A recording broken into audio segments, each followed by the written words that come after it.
call this meeting of the Sheriff Cibolo Universal City Independent School District to order. Let the record show that a quorum of board members is present.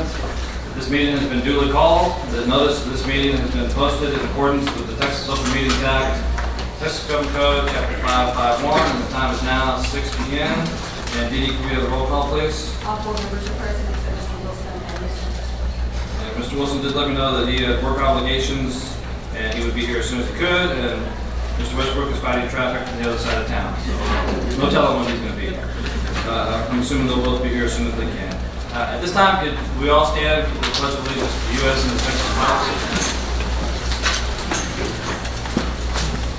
Pledge allegiance to the flag of the United States of America and to the republic for which it stands, one nation, under God, indivisible, with liberty and justice for all. Honor the Texas flag. I pledge allegiance to the Texas, one state, under God, one and indivisible. Thank you very much. Just wanted to say a few introductory words. I know we have a lot of students in the hallway that we're going to recognize tonight, and that's certainly a big part of our meeting. Raise your hand if you're here for your students. You will not have to sit in this big crowd for long. In about an hour, we'll have 2 or 3 people sitting out there. Appreciate everyone for being here tonight. If you haven't been to a school board meeting before, folks up here at the podium, we're all of your trustees. We have our student reps on either side. We call them bookends.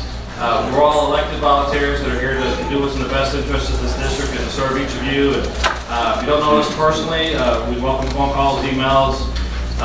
David Fibito likes to be approached at HEB doing shopping.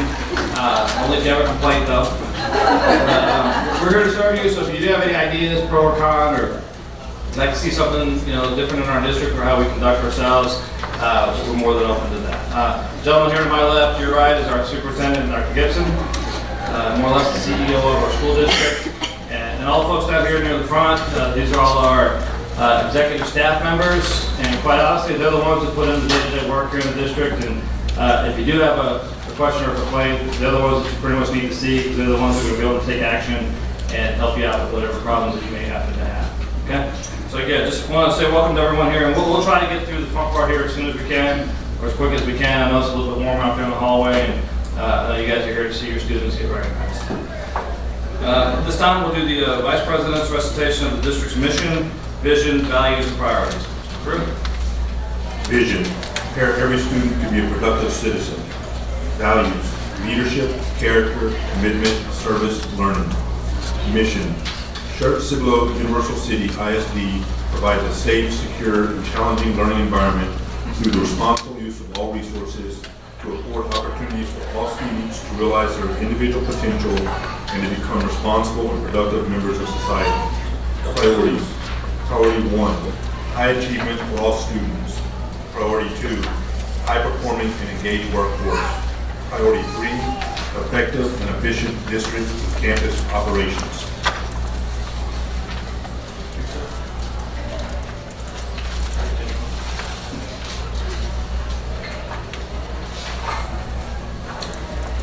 I assume we're doing the relief statement.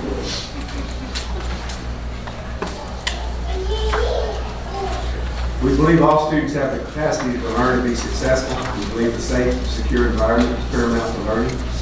We believe living our core values of leadership, character, commitment, service, and learning result in the ability to set and achieve lifelong goals. We believe quality instruction addresses the individual needs of students. We believe engaging, interactive, and authentic teaching creates empowered, active learners to prepare for our challenging world. We believe embracing technology is a relevant tool that enhances learning in and beyond the classroom. We believe in a professional learning community, a culture that allows time to collaborate and share best practices in order to improve continuity. We believe good communication is critical to success, and we believe lifelong learning enriches staff through professional development. We believe measures of our success go beyond standardized testing, and we believe public education is defined by the local community with limited state involvement. Thank you, trustees, and I know that does take a couple minutes, but we always want to make sure that we stay focused on our core values and our beliefs and our mission statement as we conduct ourselves during our public meetings. At this time, we'll go ahead and begin with the recognition items. First one is the recognition of our student representatives for the month of April 2017. Dr. Gibson. Thank you, Mr. Inman, trustees, staff, and community members and students. It's my honor tonight and privilege to introduce two students. Many of you are aware April is the month of the military child, so in honor of it being the month of the military child, our student reps represent the ROTC programs at our two traditional high schools. So Tristan Gordon is a 12th grader at Clements High School, and Cameron Fricky is an 11th grader at Steele High School. Welcome. You're our student reps for the month. We're going to let you go make your way down to the podium.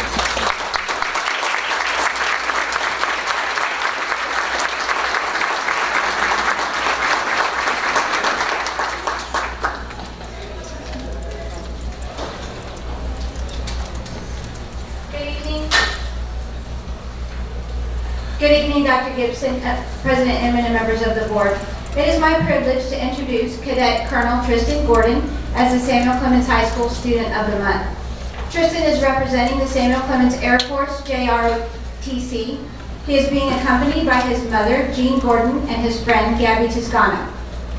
Please stand.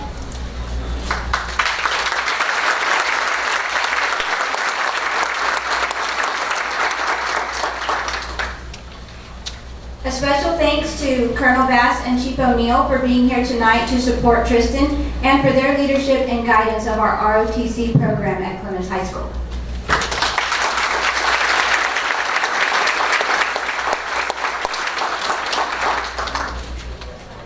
Tristan has been an AFJROTC cadet all 4 years at Samuel Clemens High School. He has achieved the highest rank and position in the Corps, earning Cadet Corps Commander. Under Tristan's leadership, the Samuel Clemens, Texas 82nd Cadet Corps received Distinguished Unit honors all 4 years of his high school career. During those 4 years, he served in the capacities of Model Rocketry Commander, Spirit Team Commander. He has contributed over 277 hours of community service through participation in over 88 Air Force JROTC events. He has also competed in an orienteering or land navigation event, 9 model rocketry events, and 3 physical fitness competitions. In addition to his ROTC responsibilities, Tristan, the epitome of a well-rounded student, is involved in numerous other activities. He is a member of National Honor Society and a competitive bowler on the Clemens-ranked bowling team. Tristan was also one of 4 juniors nominated by campus teachers to represent Samuel Clemens at Boys State held at the University of Texas in Austin last summer. Dr. Gibson, President Inman, and members of the board, I present to you our Samuel Clemens High School Student of the Month, Cadet Colonel Tristan Gordon.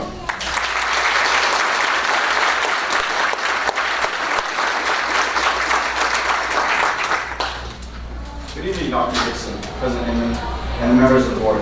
Thank you so much. This is truly an honor. So I want to start by telling you the mission statement of AFJROTC. The mission statement is to develop citizens of character dedicated to serving their nation and community. AFJROTC has definitely done that for me. The program has built me as a person. Not only has it helped me learn so much about the military, but it's helped me learn about myself. On the first day of school, when I walked in the doors and I saw my schedule, I looked at it and I saw ROTC as my 6th period, and I said, you know, I just don't know if this program is for me. I was going to drop out of it. I was going to go to the counselor and drop the course whenever I got the chance. But the chance never came around, and I'm really glad about that. I found myself getting really involved with ROTC, starting with the Model Rocketry program. And because of ROTC, I got involved with the community as well. I accumulated several hundred hours of community service through the span of my high school career. ROTC has taught me one very important skill, time management. Now, not only since starting the program, I've been able to be a part of the rocketry team, the spirit team, and the PT team, and to find balance between school and the extracurricular activities that I'm involved in. The one thing I applaud the program for is teaching students and cadets life skills that you can use outside the classroom. and in other classes, and in the real world. Now, when I go to the Air National Guard, I'm planning on using these skills and experiences that I have, and when I join college and do RTC college, and when I commission in the Air Force. The program has taught me so much. The only thing I like most about the program is it's taught me so much about pride. The one thing that I can say about pride is that some students wear the uniform as just another article of clothing, but I wear it very pridefully. In the mornings before uniform day, the days following uniform day, I put on my uniform several days in advance, making sure that my uniform is spot on, making sure that I look way up on par with the standards. I would like to thank my instructors for continuously pushing me to reach my high goals and standards, and my fellow peers for encouraging me to do better, and also giving me constructive criticism. One thing I believe as a leader is that you need constructive criticism, and you need to learn how to take feedback. Because if you learn how to take feedback, then it helps you become a better leader. My RTC experiences have allowed me to leave behind such a great legacy. Again, thank you very much for allowing me to pursue this work.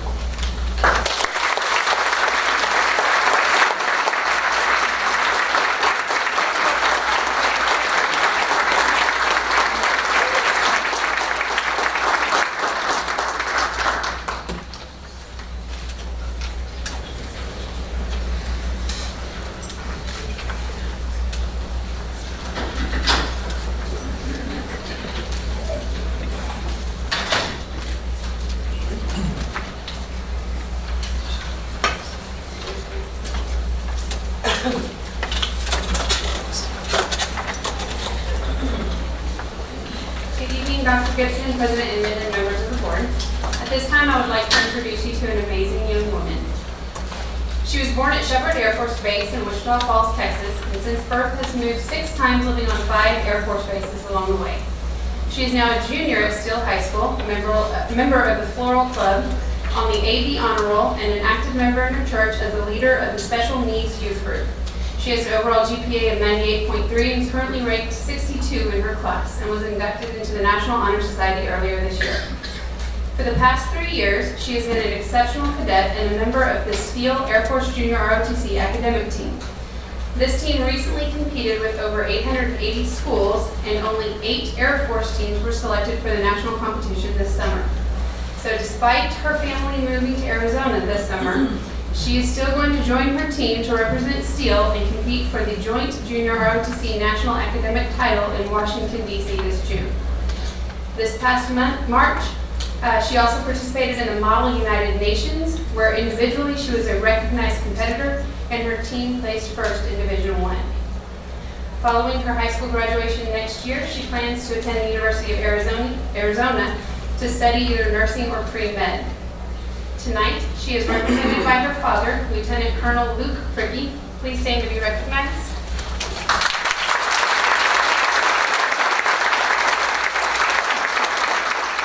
And also her Steele Air Force Junior ROTC instructors, Lieutenant Colonel Parrish and Chief Master Sergeant Johnson. Please recognize.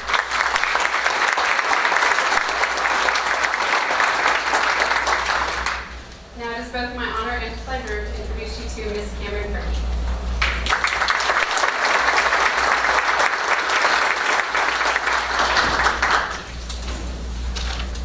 Thank you, Mrs. Wagner. Good evening, Dr. Gibson, Dr. Gibson, President Inman, and members of the board. I'm Cammie Fricke. I am a cadet tech sergeant in the Steele JROTC program, and my father is Lieutenant Colonel, completing his 20th year of service as an Air Force pilot, and we will be retiring this May to go fly for Southwest Airlines.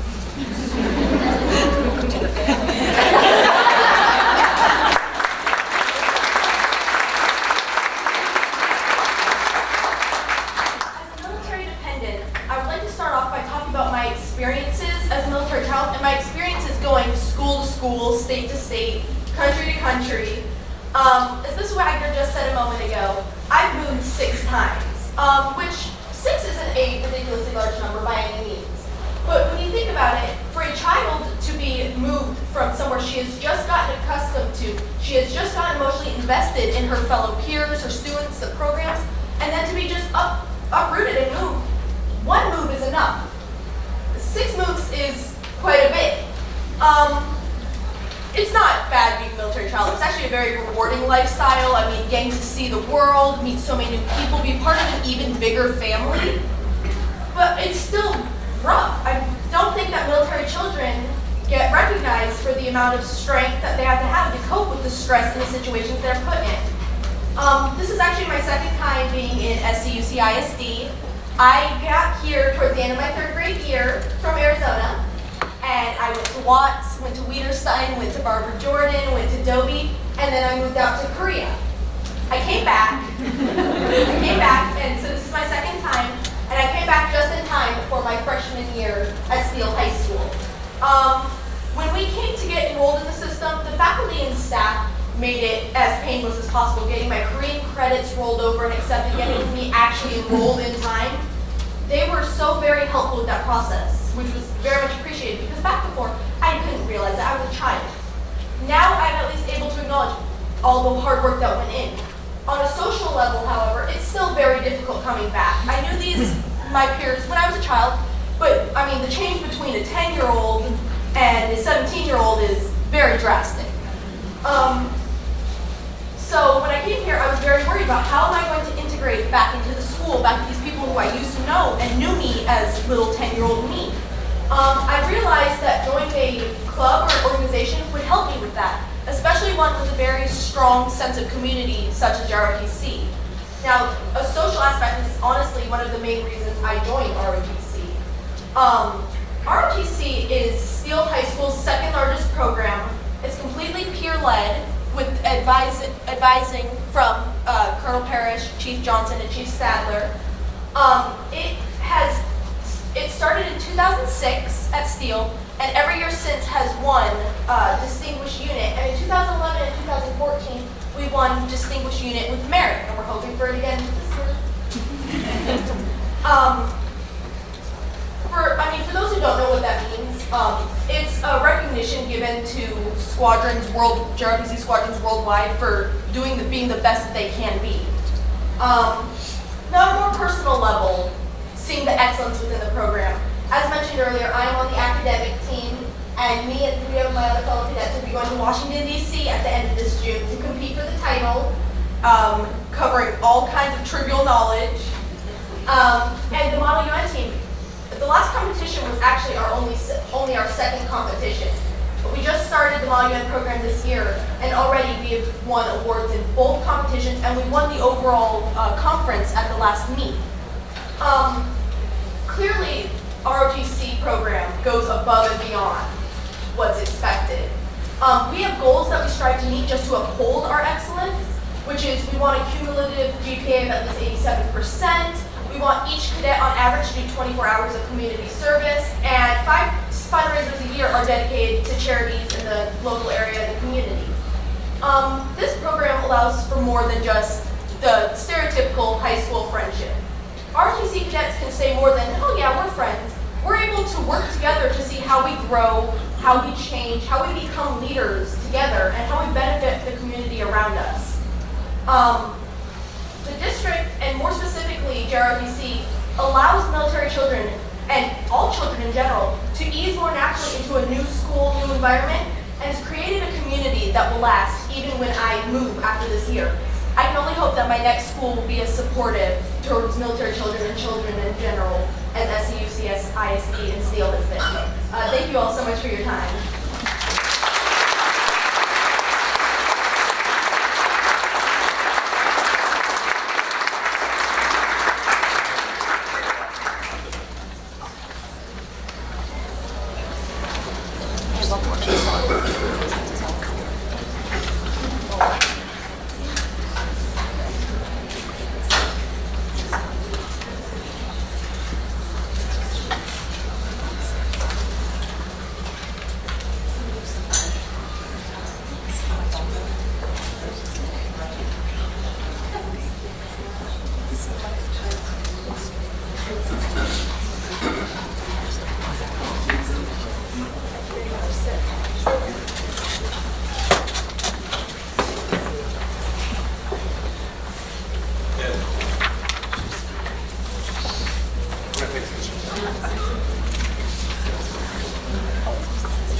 while Tristan and Cameron are coming up here, based just in response to their comments, and Cameron, more specifically you, I just want to take this opportunity to say, and I appreciate both of you talking about the transition here and the work that we've done, especially with our counseling staff, to be military supported and not, above and beyond. What you may not know is that we applied for a grant this last year to the tune of about $1.5 million, where we're even enhancing that effort. It's all about transition from military students, and we're going to re-up for this next year, and we're going to re-up for the next year, and the next year, and it just grows. So we did that without the grant. So just think what it's going to be like when we get all that fully operational. And Cassandra Gracia, Ms. Gracia, if you would wait, and Ms. Maloney were very instrumental in securing that grant.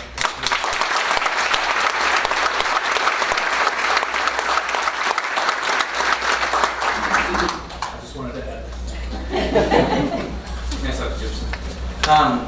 Next item is recognition of board action for the resolution in recognition of the month of the military child. Mr. Forrest? Dr. Gibson, Mr. Inman, members of the board, this resolution is for the month of the military child, celebrated in April of 2017. And it reads like this. Whereas the Schertz-Cibolo Universal City Independent School District celebrates the month of the military child throughout the month of April, and whereas SCUC understands, while it recognizes the active duty or reserve service member, it is important to remember that kids serve too. And whereas SCUC recognizes their sacrifices and applauds the courage of military children, and whereas SCUC recognizes that military children make an invaluable contribution to our nation through the support and understanding they give to their military parents who often undergo numerous deployments. And whereas SCUC is sensitive to the vulnerabilities children of military parents make with the constant possibility of being uprooted from family and friends through military transfers. And whereas SCUC is committed to providing these children with high-quality services and support to help them succeed in the unique challenges they face.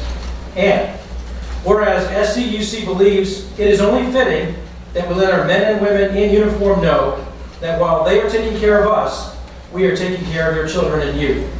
And whereas these children and youth in the Schertz-Cibolo Universal City Independent School District are a source of pride and honor to us all and are heroes to us too.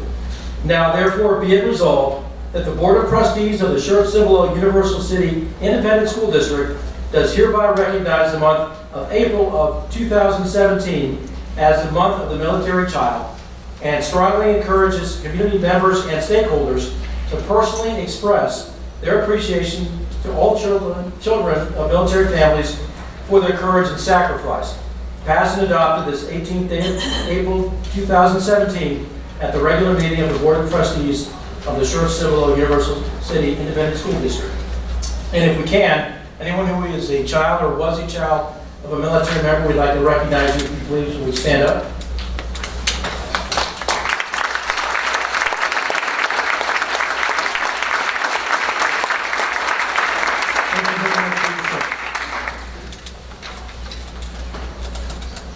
Thank you very much, Mr. Suarez. And I know we didn't take board action on this, so do we have a motion to support this resolution?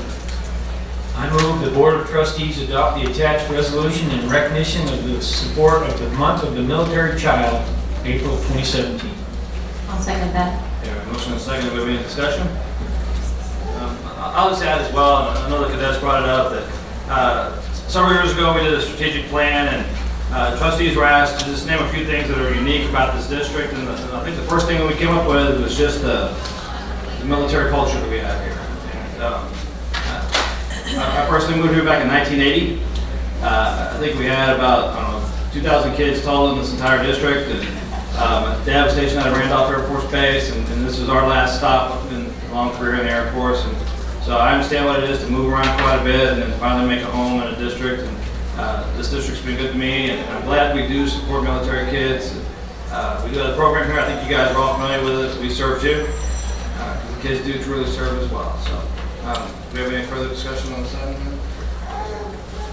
Screw. And I just wanted to say, just make sure it doesn't go unnoticed. For the ROTC instructors, first of all, thank y'all for y'all's service, but thank y'all for y'all's continued service and the fine program you run at both of the schools. And I've had the opportunity, as many of us had, to witness it, and y'all just do a tremendous job, so thank you very much.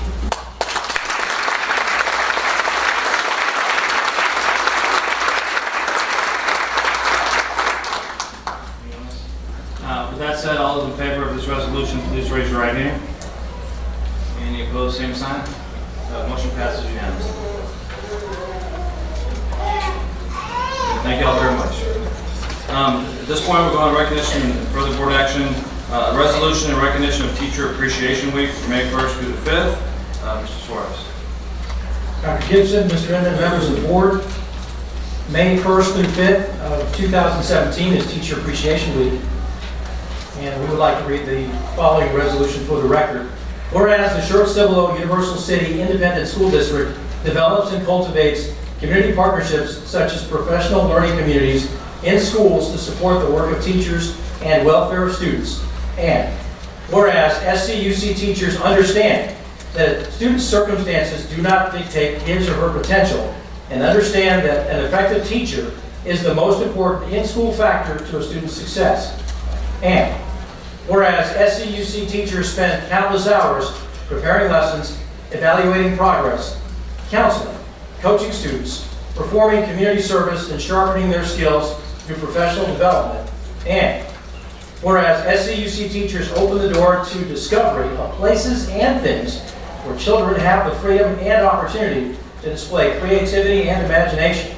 And whereas as a crucial part of a children's educational experiences, SCUC teachers work side by side with parents and administrators every day to provide the best learning environments for their students.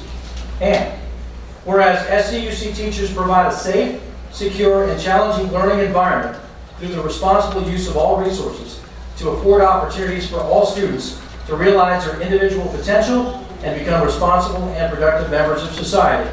And whereas SCUC teachers prepare every student to be a productive citizen and help instill the core values of leadership, character, commitment, service, and learning. And whereas SCUC teachers and teachers throughout the nation touch the lives of millions of children, and their work and impact extends far beyond the classroom, for which we owe them a debt of gratitude. And now therefore be it resolved that the Board of Trustees of the Schertz-Cibolo Universal City Independent School District does hereby recognize the week of May 1 through 5, 2017 as Teacher Appreciation Week, and strongly encourages its community members and stakeholders to personally express their appreciation for our teachers' dedication and devotion to their hard work. And if we may, we'd like to get anyone who is an educator right now or has been so in the past to please stand up so we can recognize them.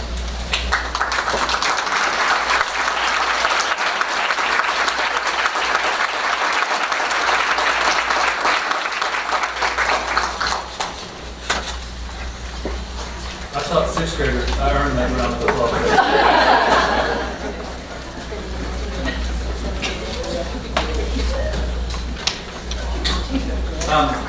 Just as with the previous resolution, this also requires board action. So initially, do we have a motion to approve? I move that the Board of Trustees adopt the attached resolution in recognition of Teacher Appreciation Week, May 1st to the 5th, 2017, and encourage all community members and stakeholders to personally express their appreciation for our teachers and their dedication and devotion to their work. Second. Have a motion and a second. Do we have any further comments? Well, I taught third graders, fourth graders, fifth graders, and sixth graders. And I even dabbled with 7th and 8th graders for a little while. 4 weeks, that's all I could stand. The lunchroom, well, never mind.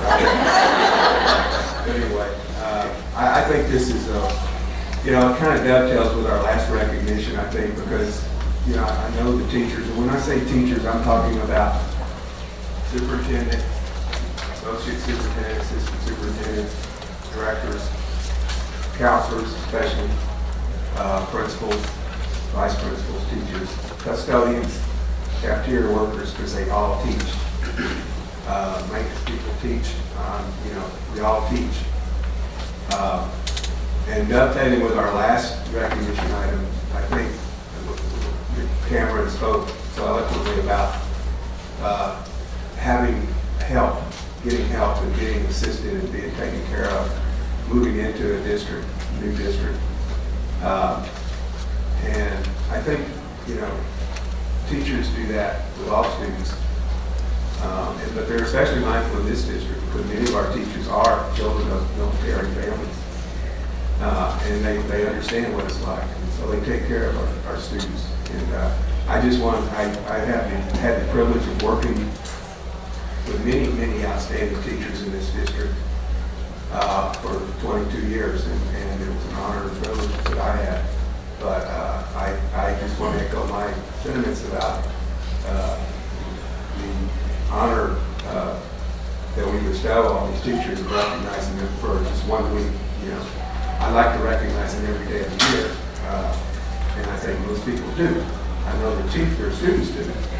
But I just want to say it's an honor for me to be up here and to be recognizing the teachers in our school district. And when I say teachers, again, I mean all these folks. But thank you. Appreciate it. Anyone else? Sure. Just real quick. I think people get into this profession for many reasons, and I think people that stay in this profession stay in it because they love teaching and they love what they do. A couple of things, those who don't know it, I retired from law enforcement recently, and I used to always joke when people said, you have a hard job. I said, have you ever tried teaching little kids? I would rather deal with some of the people on the street. At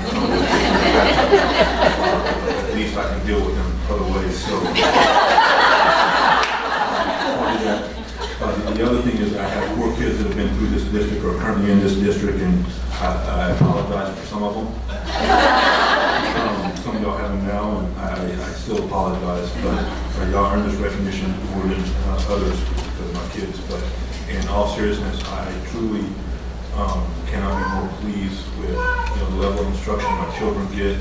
They come home with homework, and I just like, wow, this is just such a great assignment. I can't believe that they're thinking of teaching kids about stuff like this level. I never got that as a kid. And it goes to their enthusiasm and their creativity and the district's goals and how everything aligns together. So I just like to say from Dr. Gibson, on down to every individual teacher, thank y'all so much for what y'all do and keep it up. Anybody else? Okay, with that, all those in favor of the resolution, please raise your right hand. Any opposed, same sign. Motion passes unanimously. All right, the next item on the agenda for recognition is a new Teacher Academy participant recognition. Ms. Cannon.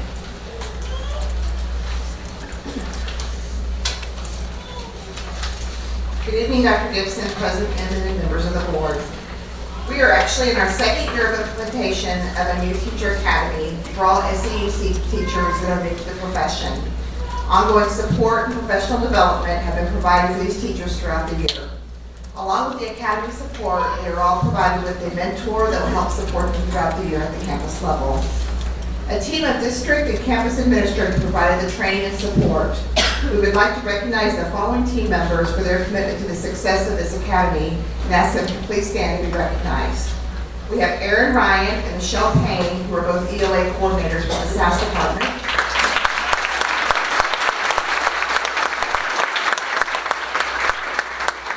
Larry Bristow, Assistant Principal at Schlotter Intermediate.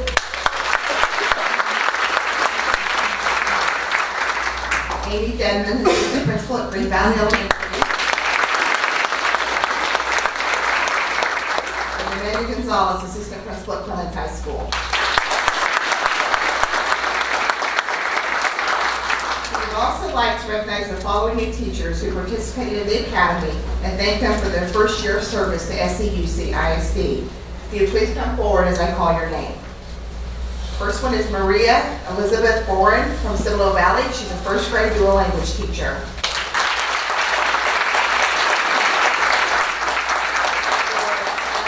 Cibolo Valley, 2nd grade.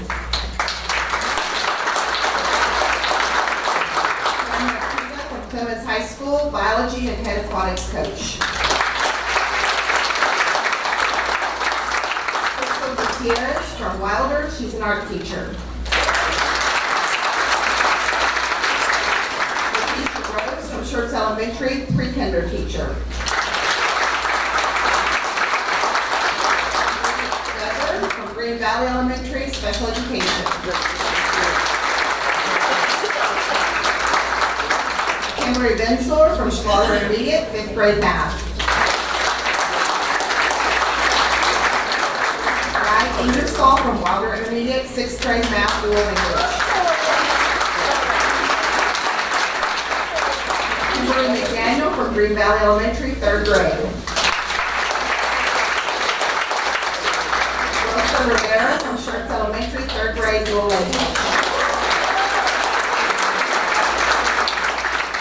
Carlton from Civil Elementary, kindergarten. Ryan Rosh from Steele High School, math and inclusion, special education. Mariah Carol Saceda from Clemens High School, biology and forensics. Amy Coughlin from Clemens High School, English 2.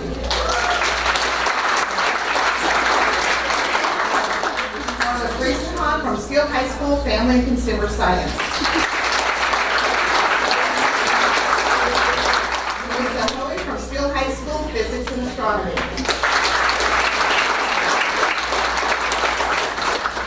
Kelsey Featherstone from Steele High School, Culinary Arts. Karen Sutherland from Cibola Valley, 3rd grade.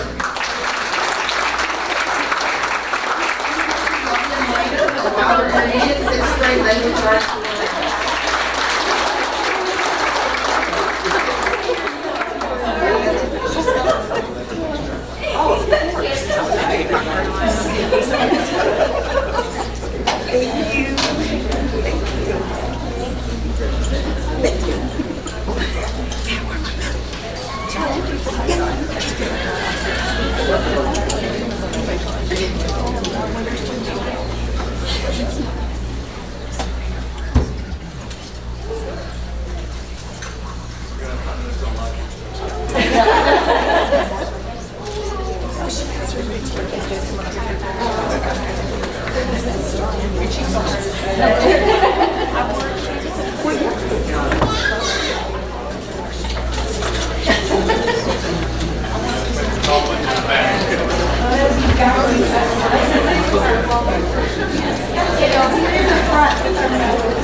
Staff members that helped this group when I taught my first year, a guy down the hall handed me a box with 180 days of lesson plans, run out of a book and said adios, and never saw him again the rest of the year. That was the extent of my brand new teaching orientation. For the life of me, I don't know why I didn't quit, because it was very, very lonely, but I had 2 kids at home, so I had no choice. I had to stick with it. This, though, what you guys did in a way of not just helping them navigate a very tricky first year as an educator. In most cases, we say your 4 years of college lasts about through the 3rd day of teaching. And then it's what do we do on day 4? So, but in addition to that, also bringing them into the SCUC family in the way that they should be brought in. So we hope to see them retired here in however many years it's going to take them to retire. My first teaching was 1973. I'm old. You know, I'm not telling you. I was handed a box my first week too. It was an empty box. It was a moving box. It was a moving box.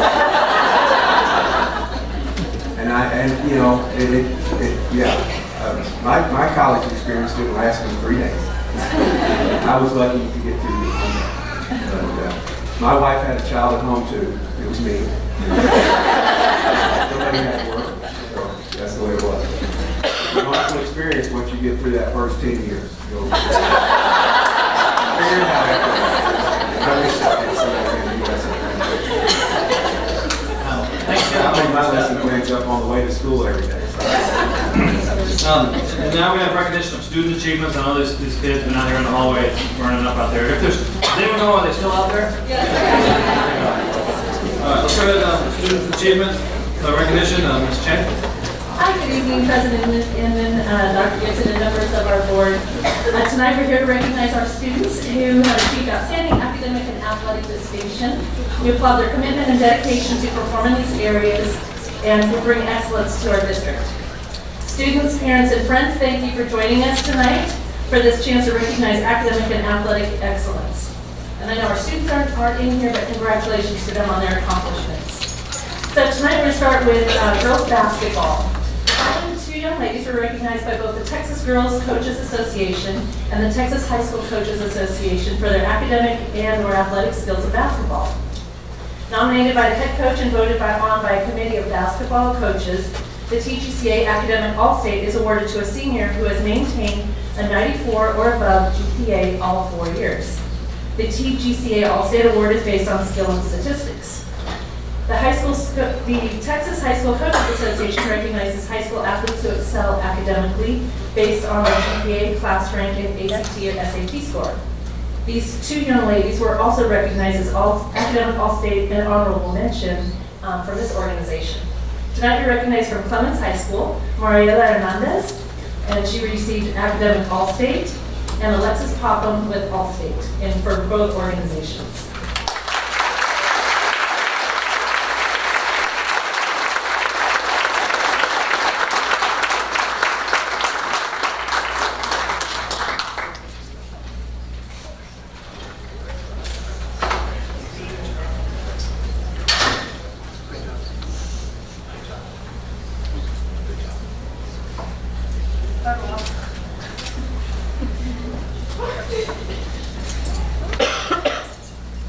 And if any of their family members are here, please wave or stand so we can recognize you. And congratulations.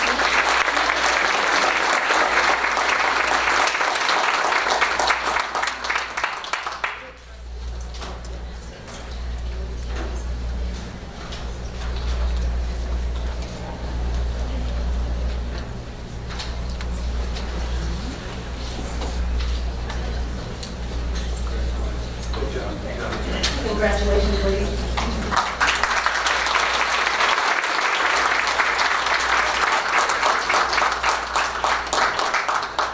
Next, we're recognizing some young ladies from our Clemens High School girls soccer team. They received academic All-State honors from the Texas Association of Soccer Coaches for maintaining a 90 or higher GPA all 4 years or ranking in the top 10% of their class. Congratulations to Leila Bedley, Destiny Davis, Kaylee Ebner, Isabella Giles, and Emily Goldmark.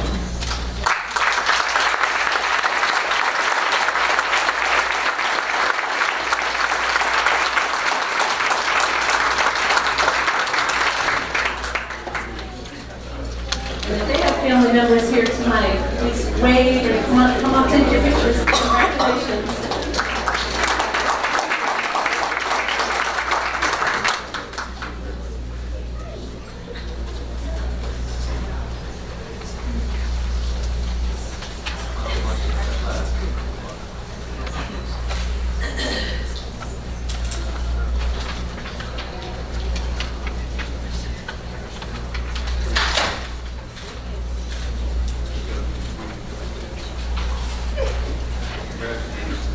Congratulations.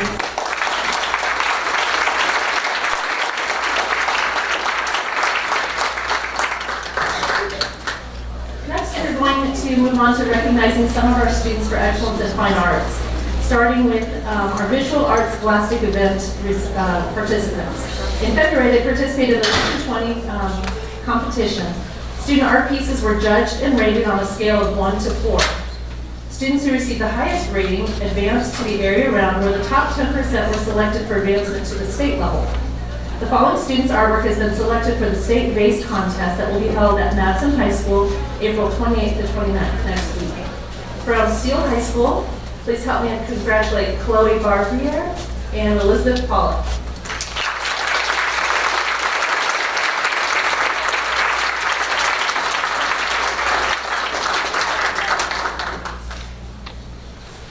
And family members, if you're here, please step your over. Come on up, take your pictures. Thank you.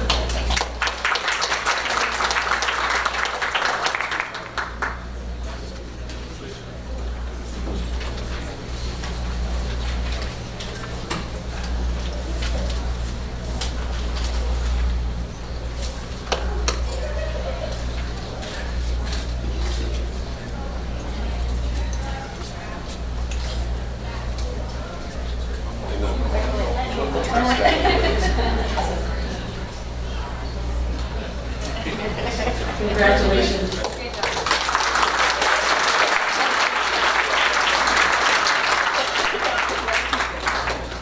Earlier this year, Fine Arts Band, Choir, and Orchestra students competed in the UIL Region 11 Solo and Ensemble Contest. To advance to the state level, students must perform music from the most challenging list of required selections and receive a first division rating from the adjudicator. In addition, soloists must perform from memory. The following students received a first division rating and have advanced to the Texas State Solo and Ensemble Contest to be held in Austin, May 27th to the 29th. For band from Clemens High School, Brianna Bell, Corinne Berg, Kyle Cortines, Brandon Dabbs, Douglas Dunlap, Sarah Dunlap, Elizabeth Garcia, Kayla Gibbons, Aaron Michaels, Matthew Parkman,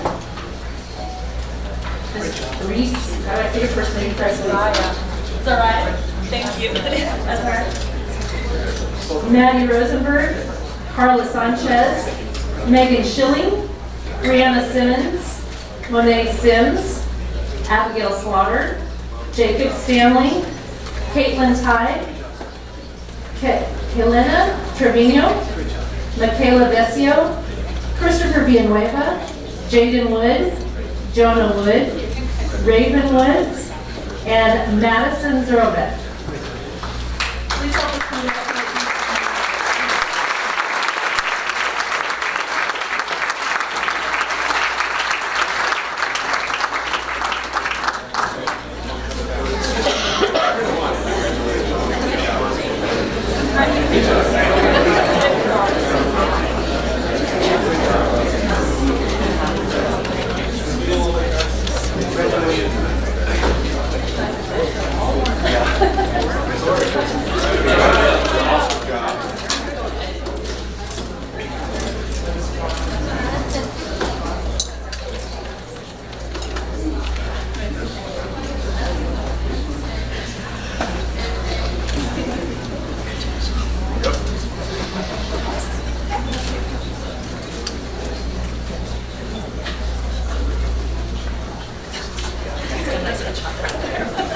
Not done yet.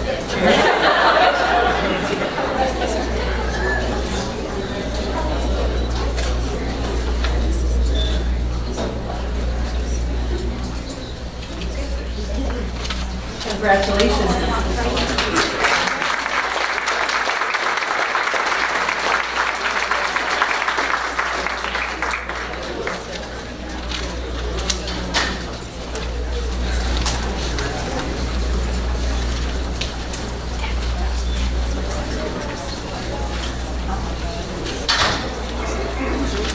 We have one student from Steele High School who was able to make it here from band, who's going to the State Solo and Ensemble Contest. Congratulations to Emma Anderson.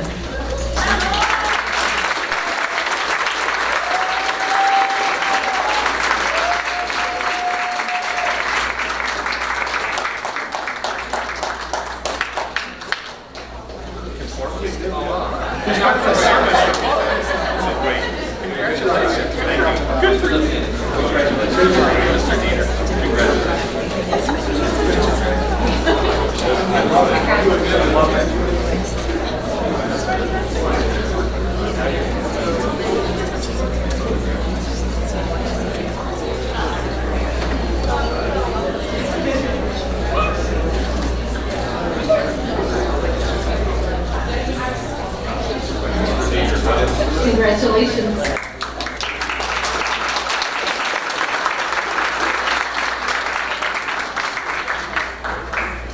Next, we'll recognize our students in choir who are going to the State UIL Solo Ensemble Contest. From Clemens High School, Adriana Longway, Corinne Middlestad, Caitlin Roden, and Zariah Reese.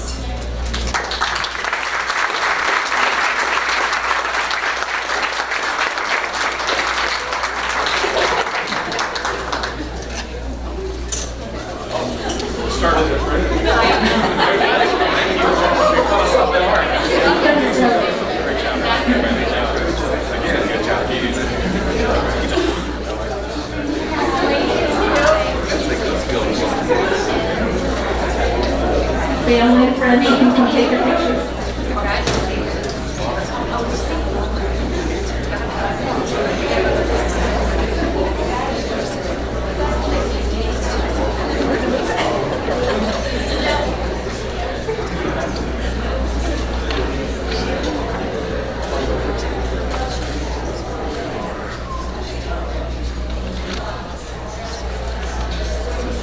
Congratulations, good luck.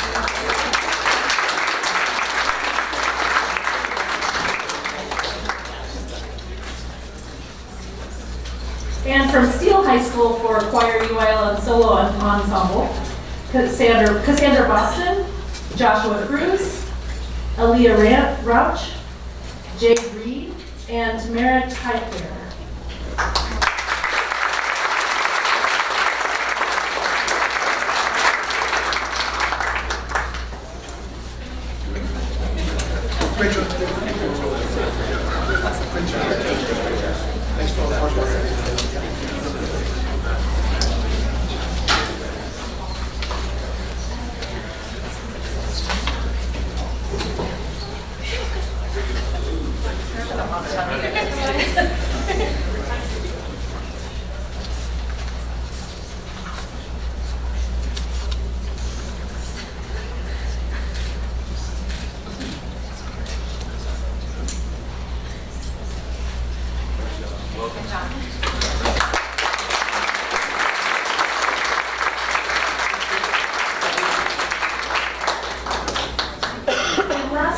Not least, we're going to recognize our orchestra students who are going to the UIL Solo Ensemble Contest. From Clemens High School, I'm going to start with Mr. Reese, Azariah. You may have heard his name. This is his third time. He's going to say that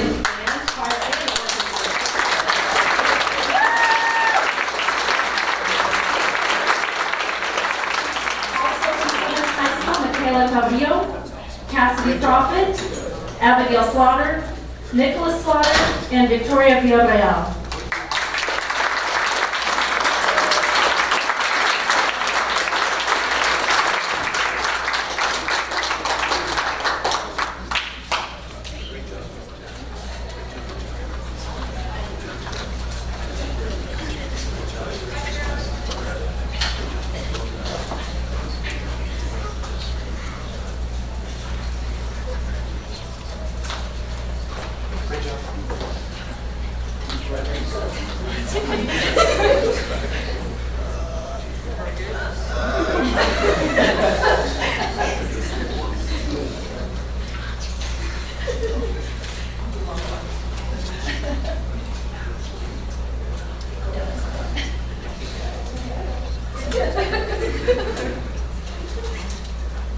Congratulations.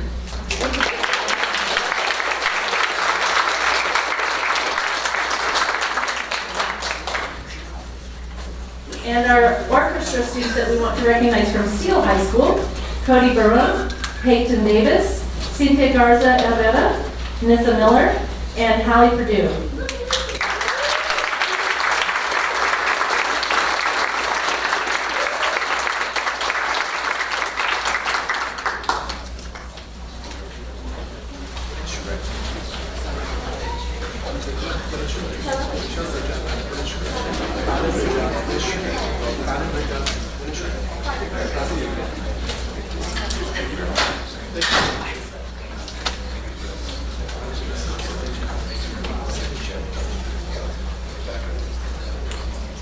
They won't bite you. Congratulations.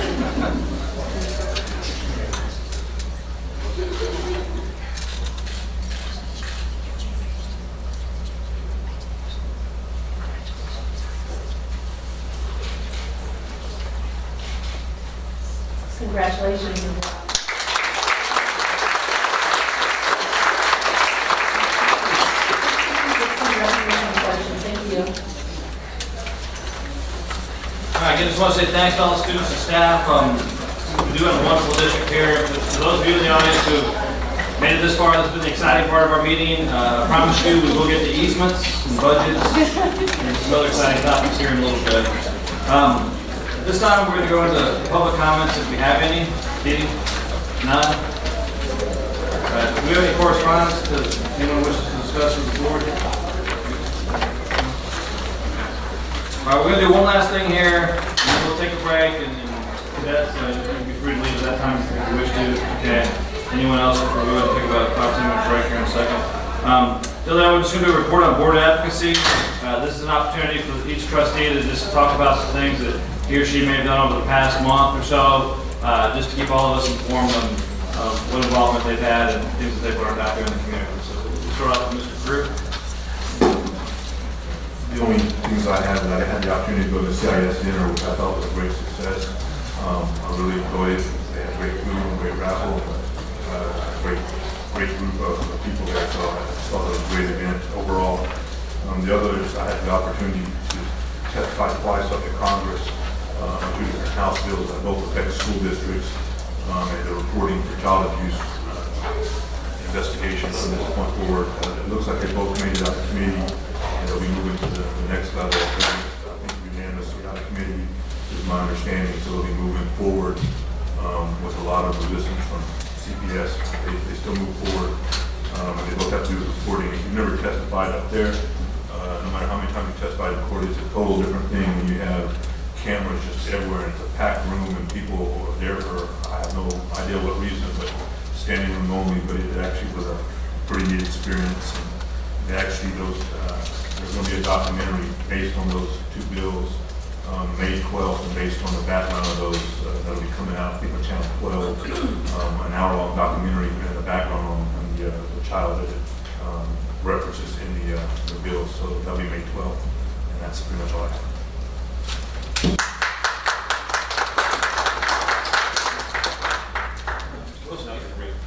You don't want some applause as well? No, I'm not boring out. All right. Mr. Westbrook. I'm not seeking glory, but I had the opportunity to visit Steele High School. I got to see some PLC in action. Some students from some teachers from Clemens were actually over at Steele, so they were, I guess, doing some PLC stuff coming together. Cibolo Valley, great dual language program. I met some incredible teachers, and some of the students actually spoke to me in Spanish. That's pretty much the level of my language ability. It was eye-opening. You're doing a great job. Had the opportunity to go to math night, also at Cibolo Valley. I did beat, I think, a 4th grader in some contest. Hey, I don't mind. I beat him. Hey. It was a win. I still know my basic math, area.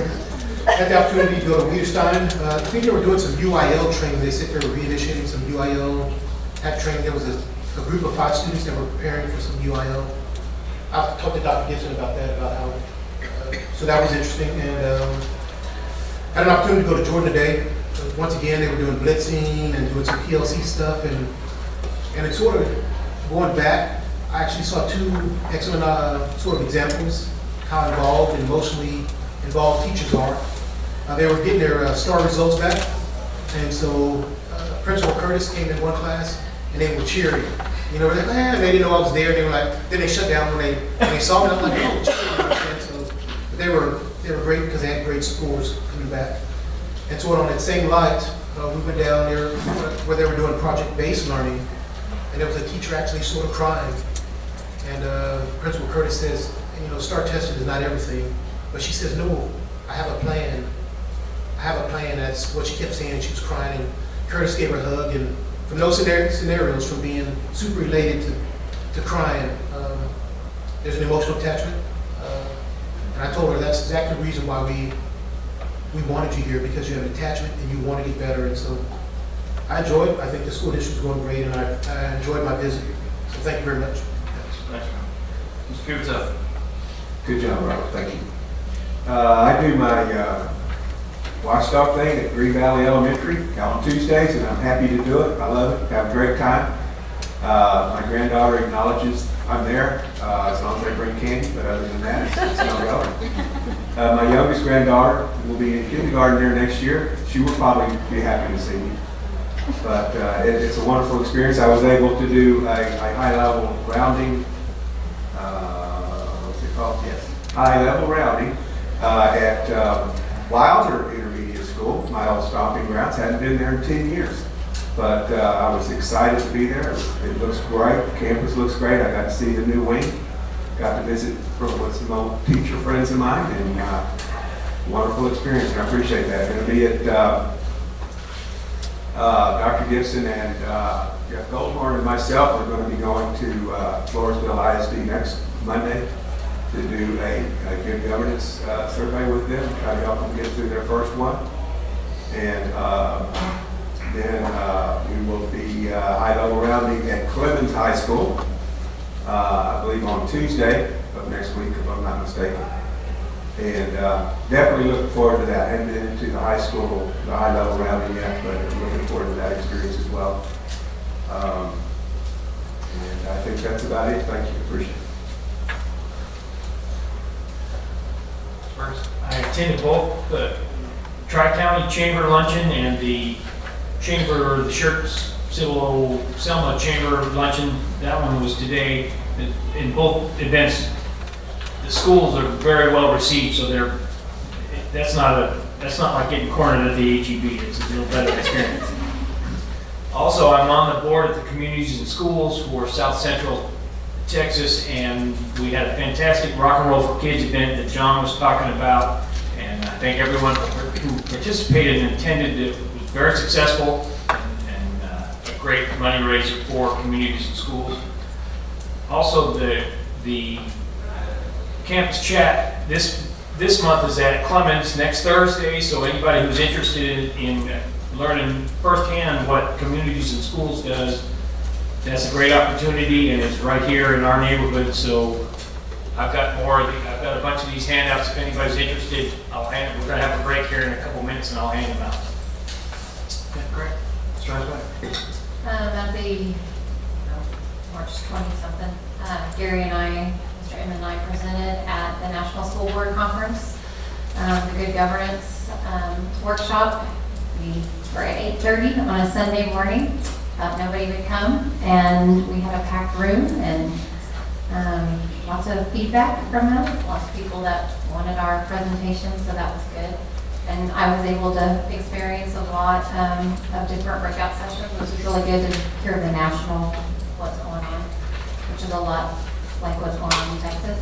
I was on rounding with Mr. Pizzuto yesterday at Wilder, and I also got to see the new wing. First time I've been there since my daughter had attended. Awesome. Looks great. Been to a few tracks off Coach Lindhoff at a track meet, a junior high track meet at that. The first time I've experienced that. And of course the golf as well. Thanks. I'd say I've been to several positive events here over the last month, but just kind of a little bit of a twist here. We've always tried to have a very good relationship with our fellow governmental entities, City of Cibolo, University City, Shirts and whatnot, and went to a function that was at Shirts, and also went to the Cibolo City Council meeting where they started talking about the toll road and 1103, and I've invited some officials from Cibolo to come to the school board meeting here within the next month or so, just so that they can, in public here in front of us, just inform us of what's taking place, what the options are going to be. We don't have a direct say in what happens there, obviously, but whatever does happen is going to have a huge impact, not only this whole area, it's certainly going to have an impact on the school district and the population growth over the next several decades, transportation issues, busing, I mean, you name it, it's going to affect all of us as well, even though we don't get a seat at the table, so to speak. So just want to keep everybody informed of that. Right now, as we speak, the Sheriff City Council is meeting in Cibolo Valley Elementary, and I think that's probably a lot more exciting than our meeting here, quite honestly, from what I've heard from some folks. But I just want to let everybody be aware of that, and we'll certainly keep everyone posted. Okay. Anything else from any trustee? Take a shot at it. All right. With that being said, it's 7:07. We'll take a short break. We're just going to go into recess. We'll reconvene at 7:15. Gentlemen, appreciate you being here this evening. Cadets, appreciate your service to the district and to the country. And with that, we'll be in break and we'll reconvene at 7:15. Thanks. We'll go ahead and reconvene. Currently have a quorum. Mr. Westbrook will be here in a minute. We'll go on with the new business, the report and discussion items. First one is a report on the 2014-2018 strategic plan report. Review required. Dr. Edwards.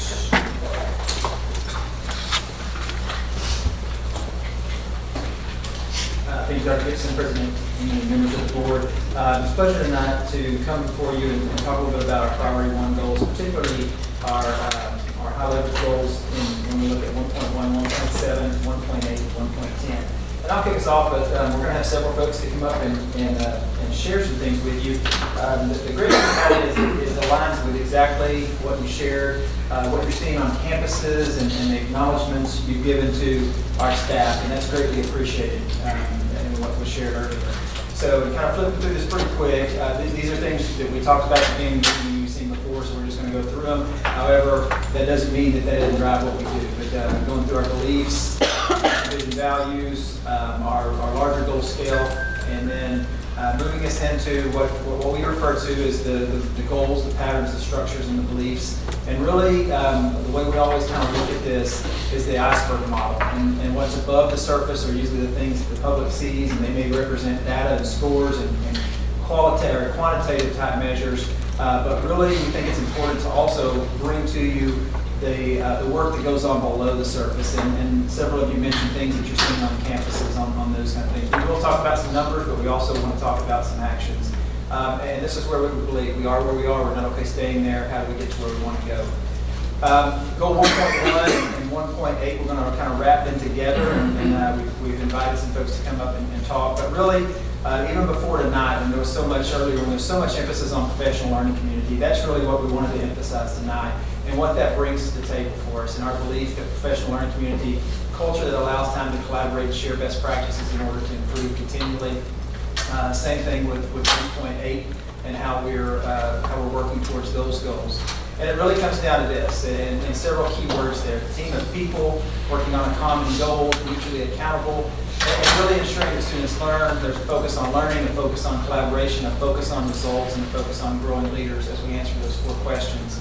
And we also talked about our focus on leadership mattering and our philosophy on top-down and bottom-up. And we want to be as bottom-up as possible and top-down as necessary.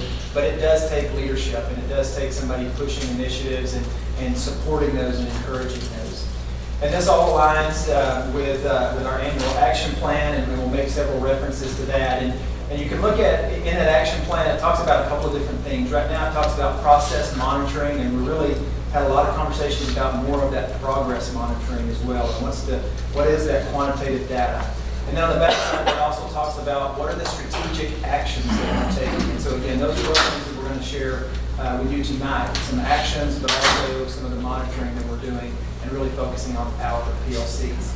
And with that being said, we've invited Ms. Kathy Leach, the first grade teacher PLC leader at Cibolo Valley, to come and talk to you a little bit about the story and the journey that the first grade team is on at Cibolo Valley. I think there was one of you that shared you had an opportunity to visit there and several other campuses over the course of this week. And so we really wanted you to be able to hear firsthand on the impact that growing this PLC culture is making and the investment that you and we have made in the teacher leaders that we've trained, and also talk a little bit about some next steps.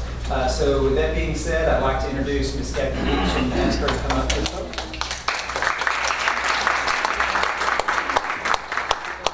I brought some support. I brought some of my grade level up here as well. So I want to introduce Mrs. Rachel Hink, Ms. Stacy Dieter, Ms. Joey Nevedomsky, and Ms. Jessica Larsball.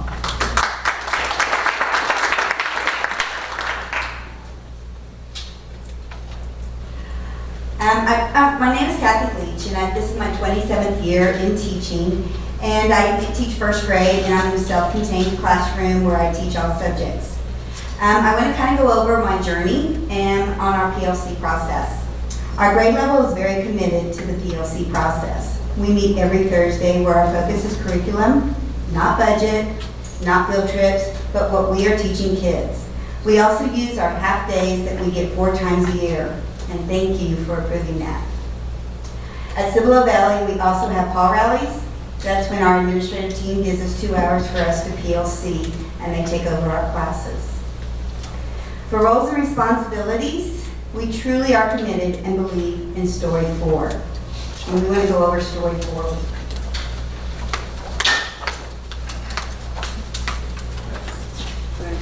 I can talk. Okay. We believe that all students can learn and must learn at relatively high levels. We believe it is our job to create an environment that results in the high level of performance. We believe we are confident that with the support and help, students can master challenging academic materials, and we expect them to. We believe we are prepared to work collaboratively with colleagues, students, and parents to achieve this shared educational purpose. We also have roles and responsibilities and trust. These are our norms every time we meet.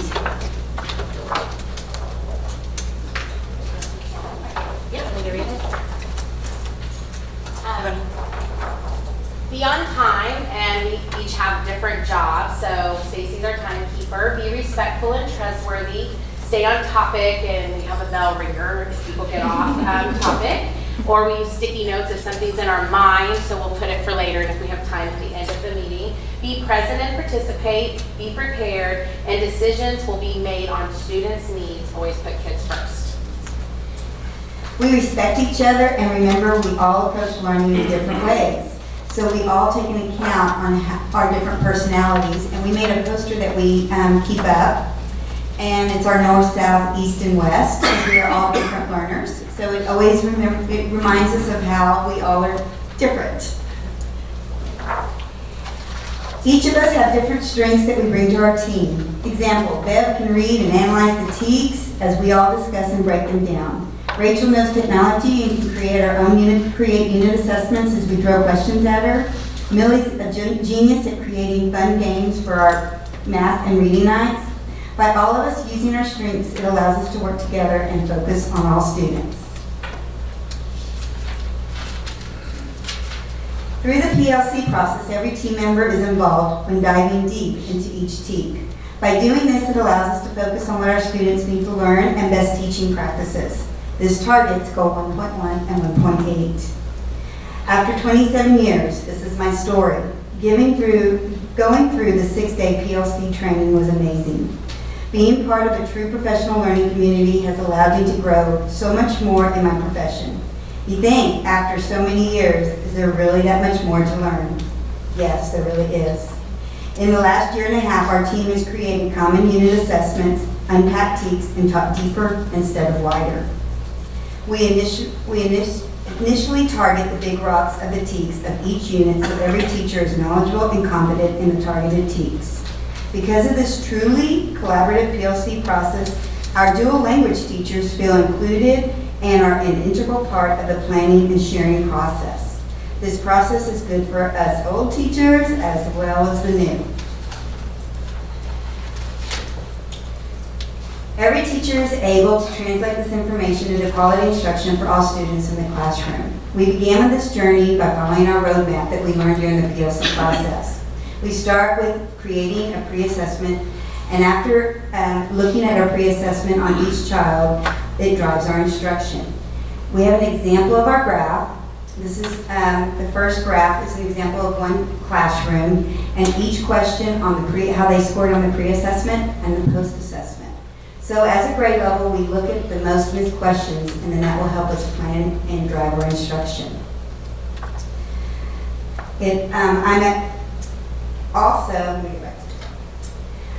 We brainstorm and identify best teaching practices for differentiation. I'm going to kind of focus on that one because This is, as Dr. Dewey told us in our training, it's a 5-year process, and it truly is a 5-year process. It takes a lot of hours and time.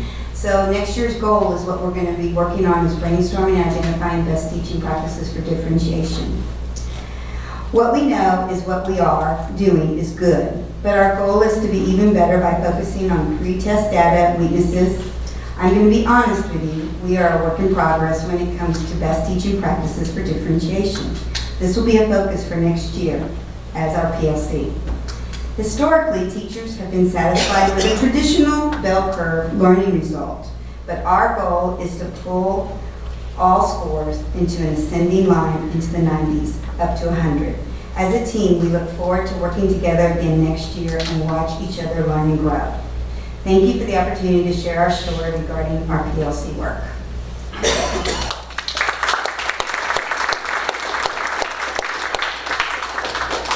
I wanted to just be able to share that a little bit with you and thank again Ms. Leach and her team for coming in and sharing their story. And a lot of that story had to do with the work that goes below the surface, the analyzing data, the looking at pre and post tests, the understanding where students are in order to be able to move them where we want them to be, and just share a little bit of that. And looking at some next steps as we talk about that PLC journey, we do have several things that we are working towards. Spring continuous improvement visits have begun. We have several of those scheduled this week. And that's really a collaborative environment for district and campus administration to go over a lot of those PLC concepts using a continuum developed by Solution Tree. But just that, so we've really taken that qualitative approach, but we're able to get some quantitative data out of that. How are we doing? But it also is face-to-face conversations. In that process. Another component of that is really breaking down our common unit assessments, our district common unit assessments, and taking that all the way down to the teacher level and getting input from that, and that scales all the way back up to the top. And we started that with a SWOT analysis with principals, and they've done a SWOT analysis with all of their, right now with their core teaching staff about looking at those common unit assessments. The next thing in our journey for PLC is we also are on tap to have up to 100 more participants this summer going through a customized PLC training, not the same 6 days. And it shouldn't be, because we should be further along in that process than we were a year and a half, 2 years ago. And so this is going to be customized to where we bring in another 100 or so educators, teacher leaders predominantly, but a few of our newer administrators in that to continue that PLC work in the journey and Ms. Lee shared with us. And then also, just as we have focused walkthroughs, we've also done a little bit of pilot on PLC focused walkthroughs to where we work in collaborative teams with district and campus leaders on observing, I believe it was you, Mr. Westbrook said you saw some of the Clemens staff over working with the Steele teaching staff. Well, that's also what we want to do with administrators, learn with and through one another on effective PLC processes. And so that's as we continue our journey through the PLC process. One of the things we also want to share with you is it relates to goal 1.7, and we've actually asked Ms. Grassi to come and share a little bit of that, our Director of Counseling Services. Good evening, Dr. Gibson, President Inman, and all board members. Thank you so much for allowing me to share with you information concerning Goal 1.7.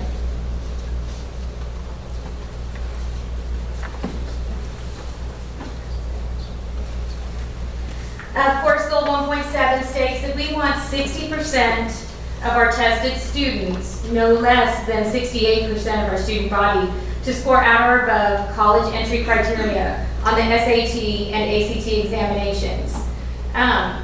2 years ago, we started the initiative of SAT School Day to help our students achieve that goal. I want to explain that 3 years ago, the standards were different for the SAT, so I didn't include the information on our class of 2016 because it would be comparing apples and oranges. I can share with you that that class, after all testing, was 29, almost 30% college ready. Just the information from the SAT School Day, as you can see, we have 87% participation at Clemens and 94% participation at Steele in fall of 2016, which is when the standard changed for the SAT. Those who met college readiness on both benchmarks for English reading and writing and math, 36% at Clemens and 38% at Steele. Those who met college readiness with English only, 65% at Clemens, 64% at Steele. And those who met college readiness on the benchmark in math only, 37% at Clemens, 42% at Steele. You can see the increase in participation certainly This past March, we just got the data in. 95% participated at Clemens, 94% at Steele. Those who met college readiness in both English and math, 37% at Clemens, 36% at Steele. Those who met college readiness in English only, 65% at Clemens, 66% at Steele. And those who met the benchmark in math only is 38% at Clemens, 39% at Steele. We've broken it down this way because the old SAT actually was an all or nothing. You had to meet college readiness in both math and English and have a total score in order to be considered college ready. Now, what College Board said is we're going to break this down because we know that some students have strengths in English and some have strengths in math.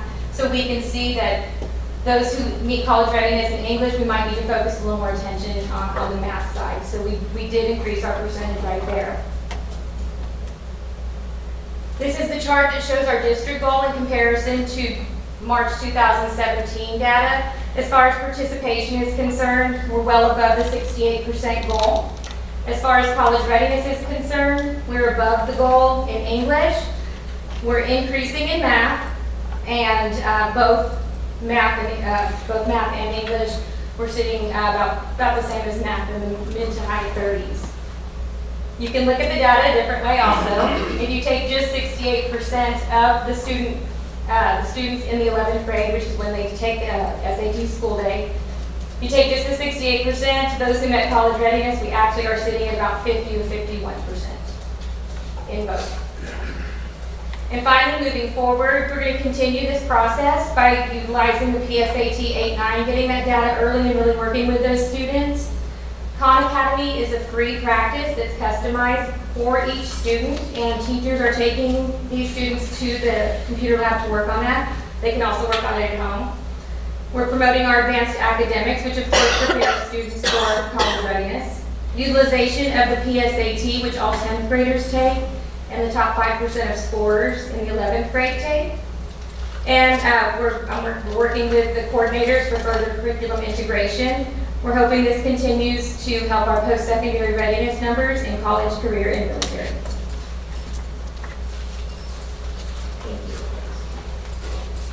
One of the things to really note on that and point out as a reminder, the information that we brought forward in January that was related to this goal, as a reminder, that's always lagging data. That's from the previous graduating class. So whatever comes out on the TAPR report in November, December is actually the previous year.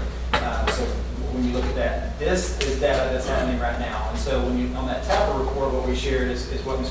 Gressitt shared is that we're just at about 30%. Well, this data will show up on our TAPR report in 2 years. And so you can see there already we've moved from 30 to 37%, both tests combined, in regards to that class to this class. And so just wanted to give that reminder in that situation. Also, talking a little bit about 1.10, I believe Mr. Live is going to represent the group and share a little bit about the collaborative effort as we move forward with this goal and kind of refocus on this. I know Mr. Wilson, you asked at one point, so how do we look at quality? We've taken that to heart and have really started brainstorming on, yes, we want to keep our numbers up, but there are also opportunities for that. And Mr. Live would like to share. Thank you, Dr. Gibson, Mr. Chairman, and Board of Trustees. Just a brief report on our goal 1.10. As Dr. Edwards said, we have coordinators on both high schools and both junior highs that meet and we discuss this and discuss how we're going to collect our data and where we're going to go moving forward. Here's where we are so far. We're still collecting information. Our current, as of the last time we collected, well, I guess was last week, 87.22%. That's currently 6,362 students participating out of 7,294. That's not complete. We're still working on it. We know we've got some spring sports activities still to enter in a few clubs and organizations and things like that. So we think we're on a good track as far as our the number part of that goal. And we'll have the final numbers for you in June. We're also continuing to input information for the Quality Cup, and we'll have that final information for you in June as well once all those spring activities are finished up and we'll get all those reports in. Just as an aside, as our assistant principals have been working with students, they've been doing a lot of talking to them about, particularly the ones who don't participate. So why don't you participate? And there's nothing scientific about this yet, other than just anecdotal evidence. But a lot of kids report that they don't participate because of transportation, or they have a job, or they have family responsibilities, involved in church activities or other outside activities. Good information for us to have. And then moving forward, we're looking at some ways that maybe we can capture some of those students who can't normally participate. But as we're looking at this idea of quality, what makes a quality organization, we know that wins and losses are important in some activities more than others, but we know there's more to it than that. There's more than just wins and losses, more than just putting a trophy on the shelf. And we've had a lot of discussions about what is quality and what should our students be getting out of these. And we've all read the research, and we know the importance of students participating. It increases attendance, it increases their academic achievement, gives them a sense of belonging, fewer discipline issues and things like that. So that's really where our discussions have been centering around. And can we take those things, can we define all those things, and then can we figure out a way to measure those things? And maybe that is what a quality extracurricular activity is. In the case of our clubs and organizations, there's really not any wins and losses. So how can we measure quality there? And then in fine arts and athletics even are a little bit different. So we're starting to focus on 3 different areas that we have: athletics, fine arts, and clubs and organizations, which really would include a lot of those CTE type activities. And defining what we think is quality, what we think students should get out of those, and now let's figure out a way to measure that moving forward. So we're working on those things, and we've also talked about including the student survey, because student engagement and students wanting to be involved in these activities is going to tell us a lot. And so maybe somehow we can do a student survey in there too, to start measuring this quality as well. So that's kind of where we are now, and we look forward to giving you a full report with final numbers in June. Just kind of going through a few things as we close. Again, coming back to even the things we talked about today, the collaborative effort between fine arts, athletics, and other clubs and organizations, and how we collaborate on it, how we work together on some of those things, get us rolling in that same direction, and to make us as effective and efficient as possible. One of the things we talk about a lot is that although we're doing a priority report on priority 1 tonight, 2 and 3, they're all interrelated, and so you can't have one without the other, or it's not going to be as strong. So we look at some of those things, and then just some thanks to the folks that helped us present tonight, but also these are the people that work on a daily basis. Some of these people that work on a daily basis to get us to where we want to go. So that concludes our report on priority 1 tonight. And if you'd like to, if there are any questions, we'll be happy to answer them. I'll try to, or anybody that you'd like that is presented. Thanks, Dr. Any trustees have any questions or comments? Mr. Gupta. I just want to thank the teachers from Cibolo Valley Elementary for being here. We appreciate y'all's input and all the work that you guys put in to that. And we look forward to hearing from you again in the future. And also, Cassandra, thank you so much for what you do for us. You have really been an asset, and you're doing the things that we hoped that would happen when we decided to have this position, and appreciate what you're doing for us as well. So thank you very much. The information was really good, and we know there's some areas that we need to do better in, and we'll get there. We're never going to be at the end of it. We're going to be continuing the journey, but we are working on it. So I appreciate that so much, Mr. Light. Thank you so much for what you're doing for us as well. So I know you lit some fires. We appreciate that. Thank you. Are there any clubs or organizations at the middle school level that are not translated over to the high school level? I know they have a video game club or something, but does that also carry over to Clemens and Steele? That's a great question. We are actually working with the schools to get a comprehensive list of all the different clubs and organizations that they have. They do a lot of surveying of the students informally to see what kinds of things would you like to be involved involved in, and so that's a great question to see, do we have something that transitions as far as clubs Yes. from between the levels? So we can find that out. Okay, I know there's a lot of participation in the middle school level. And the second question was, as far as synchronicity, oh, that's big. Synchronization goes, how do you tell if it's out of whack in a vertical sense? I know on the, like from campus to campus, they're probably moving, and we're synchronized and all. What are the metrics, or what's an indication that says, hey, you know, maybe from an administrative standpoint to a campus standpoint to a English or math standpoint, maybe we're a little bit out of whack? How do you know? Are you talking about from the PLC, from the? Yes, from the PLC standpoint, more than that's all 1.1? perseverance, teamwork, leadership. Absolutely, and part of that comes back for that PLC environment, and whether we are meeting with principals, whether we're meeting with coordinators. I think a lot of that will also come out in the audit, the curriculum audit that we've done, and talking about our alignment systemically from kindergarten on up. One of the things we talked about, we celebrated those successes of the SAT at the last principal's PLC, and what we talked about is that wasn't a high school celebration. It wasn't an 11th grade celebration. That was a pre-K through 12 celebration, because our kids don't achieve at that level without that alignment and without that stair step. And we really talk about that at each grade level. Our responsibility isn't to get them through that grade level. And we had this conversation just the other day. It is to prepare them to be successful at that next grade level. And so that aligned curriculum, that aligned instructional practice, and those kind of strategies, we continue to share those, and we'll continue to grow that with some of the things that we already have speculation on related to the curriculum and instruction audit, and just continue to align in those systems. A lot of conversations. Thank you. I just wanted to say thank you to the Cibolo Valley teachers. Dr. Gibson and I was with him on his high-level rounding in the fall at Cibolo Valley, and I remember Ms. Goldbarn, the principal, taking us in to y'all's workroom area in first grade, and those posters being on the wall, and she talked about that. Remember that, Dr. Gibson? And we discussed that, so I know that wasn't just something they got ready recently. It's been a fall year, because I saw it back in the last round. And I also want to say, I think one of the best things, and speaking as a parent and know lots of high school parents, I want to say that I heard from quite a few junior parents how happy they were with their SAT scores on the SAT day, and that their scores of their children were higher that day than they went on a Saturday, and their parents thought it was because they were in their natural environment.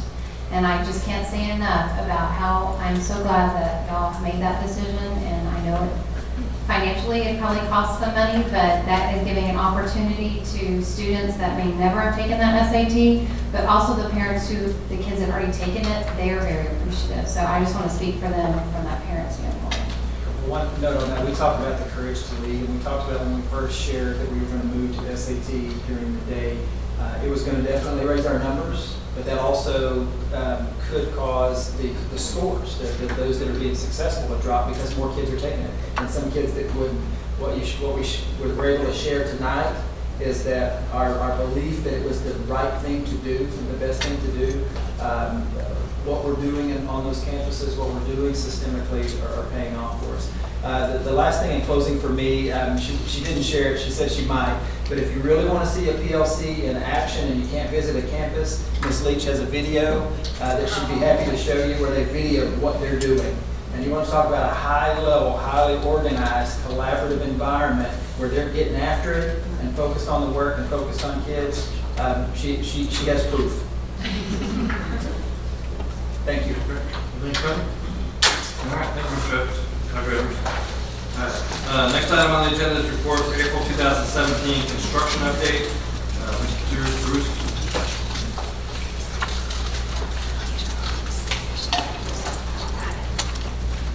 Good evening, President Inman, Dr. Gibson. I'm going to pad my time for future reports. This one will be very short, as we have some projects that are still in their infancy and some that are ready to begin, hopefully after this evening.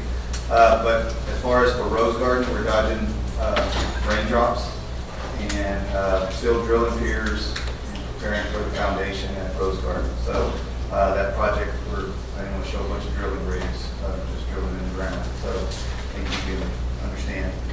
Clemens High School additions and renovations. We have an agenda item on that coming up later on this evening for possible action. HVAC replacement is still planned for this summer and next summer. Then we have our technology and transportation moving forward. I would also like to introduce Mr. Mosley as to one of his projects that is about to start. And so we did kick off the steel asphalt project, actually today, they actually hit their first water line, so we had a sprinkler line today already. So, you know, we're not about raindrops as much yet as we are sprinkler lines, but we're starting to put up some fence posts today. But just a reminder, this is a 60 to 90 day project. The entrance, I guess you might call it south, entrance of Skill High School will be closed for the next month meeting on Monday. So we've worked with campus on this, we worked with Civil Police Department on this, just coordinating everything and making sure we've done everything we can to prepare for it. We know it's going to be an inconvenience for our campus, but certainly talking with our campus that this is going to be something that much better to do this the last month of the school year versus the first month of the school year. So it could be some inconveniences, but we've got a good plan. We work with campuses, so we'll have some new asphalt in 60 to 90 days. Ready to go for next year.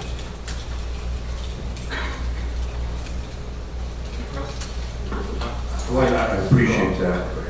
My daughter literally just texted me and said, "Dad, did you know they closed one of the entrances to Steel?" And I said, "Yeah." She goes, "Did you vote on that? Because if so, I'm not talking to you." Oh, yes.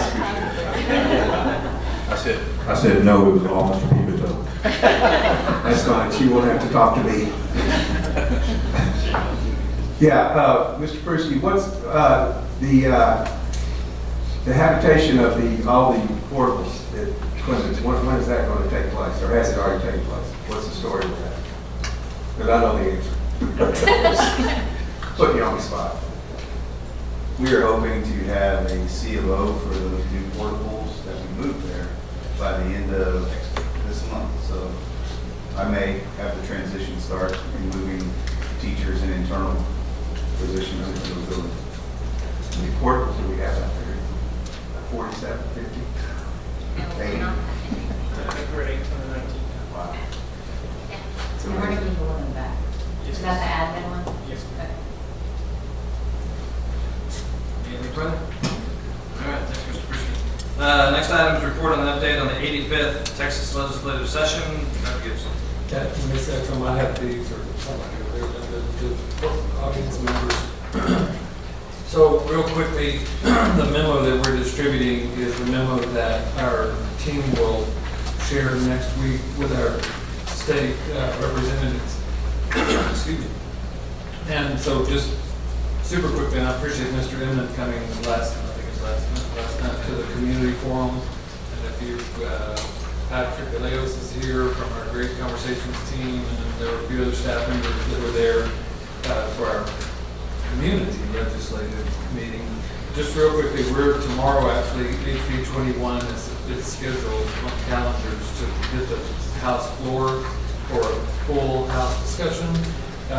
We sent letters today or communications to all representatives, not senators, but representatives, that if you look at number 1 and you look at number 4, we communicated that we would benefit from HB 21 as it was presented out of committee, and with the addition, and this is kind of late breaking, but we have historically received $250 per student when we open a new building under NIPA, which is new instructional facility allotment. There's actually a proposed amendment that's made it out of committee for the first time ever, going to the floor tomorrow to be discussed to take that $250 per student up to $1,000 per student for that first year that building opens. And you can do the math. We open a building in 600 or 700 or 800 students times 1,000. That's real money to help us offset that first year of opening a campus.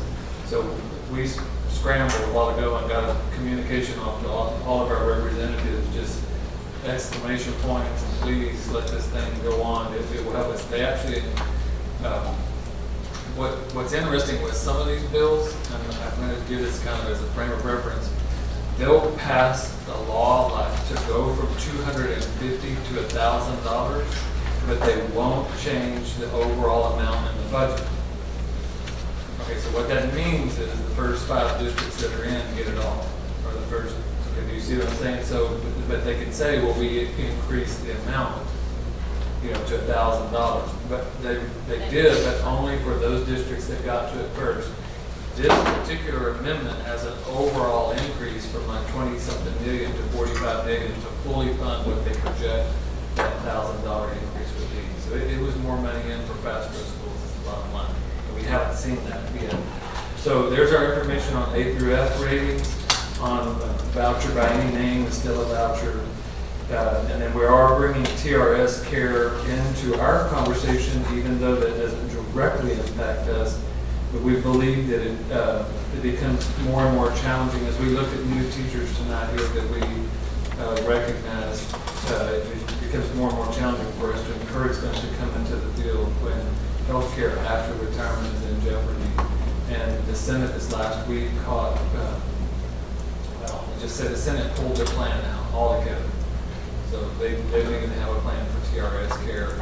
The House is carrying the weight on this now. That weight is about $500 million per year of the biennium for a total of $1 billion for that to be funded. And so we're in support of the House plan. We'll talk to our legislators and go through this information next week.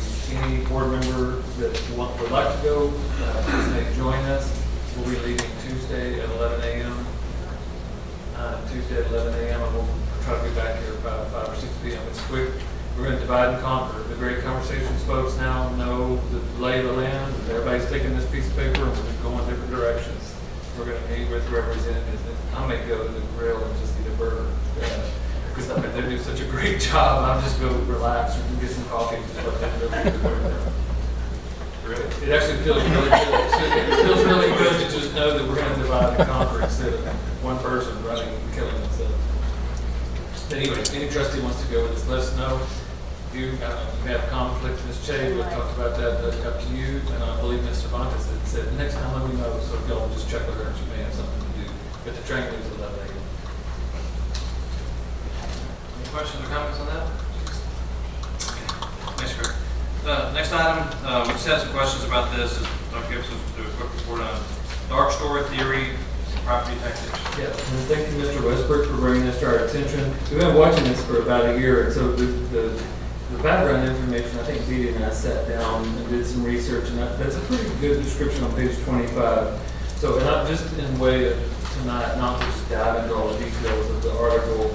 This started, I believe, in Detroit, and it actually was successful in Michigan. Now, the difference between where Michigan was 4 or 5 years ago and where Texas is today is pretty dramatic. So I guess to set some historical, there was a lot of struggling going on in Detroit at that time. So I think it was originally passed as a way to maybe help some of those stores.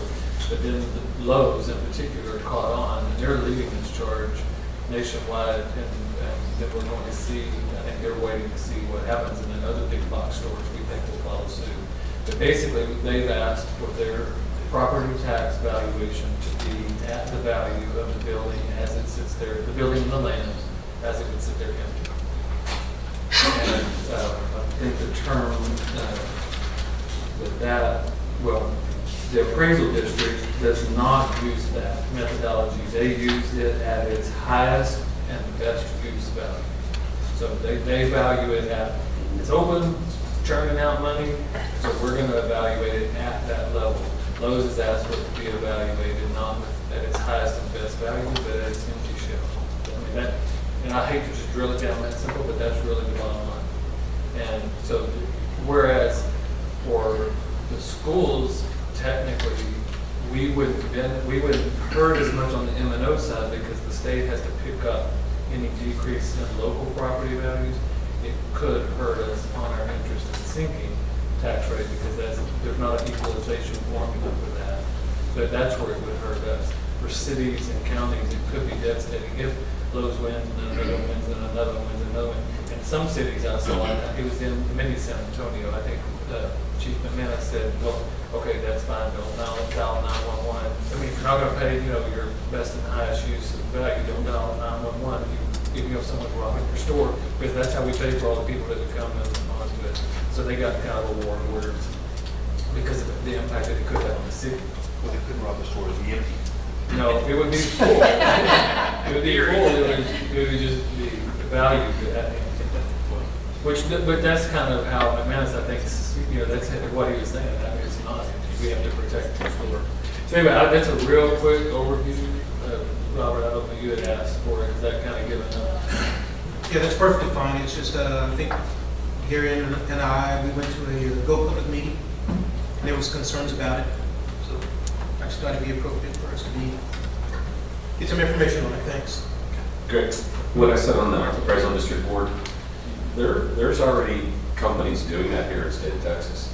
I don't know that they argue their tax base or their valuation all the time. Right. So there's constant, if you talk to Jamie, the Fresno District Board, she can tell you the litigation that's already in place with some of these, like Target. When I sat on the board up there, their Target's been engaged in that for many years. I'm not saying that they want it to be zero or at the lowest. They're just constantly saying, well, wait a second here, you can't increase me that high. They're like any other property owner like we are. There's already those discussions, and it hasn't gotten that bad. And I guess that's probably the difference. Lowe's just went the whole way. Right. It's in a devastated area up there. I can see where they were trying to do stuff like that. Yeah, and I think that's what's tricky about it. It won there, and people here are saying, well, okay, we understand why maybe it won in Michigan. But yeah, we have a booming economy, so we don't. So it's going to be interesting. One of the bottom lines for us is that Fair Appraisal District is fighting it, and Guadalupe may be soon to follow. And then the amount of money that it costs them in litigation, we pay for, right? I mean, that's one of the taxable entities. We're paying for the legal fees. Yes. Yeah, so I'm just saying that budget, you just watch our legal fee budget's about to go up with both of them. Yes. Well, it won't be your legal budget, the overall, what they come back to. But if we chase it down to a line item, it may be the legal fees that's driving the overall. Yes, you're exactly right. Any further? Next application. Next item is discussion acquisition of permanent access easement for Rose Garden replacement campus. President, members of the board, Dr. Gibson. Previously, showed a photo or picture diagram last month about this. It's part of our site preparation. Our district on the new campus has identified an opportunity for an alternative access easement south of our existing new campus site. And as you drive by, you see a lot of progress has already been made just on the moving of the earth and getting the site ready. The city of Schertz, along with TxDOT, has recommended the district consider this alternative south access point to bring the campus access across the street from the existing point in order to better align with the planned entry point with traffic engineering best practices. We've conducted preliminary discussions with the property owner who is amenable to allowing the access point on their property. No consideration would be transferred to that property owner, just as putting the access drive on his property. In the long term, you could possibly benefit from that being directly across that other road. This is discussion only. We still need to finalize an easement with him.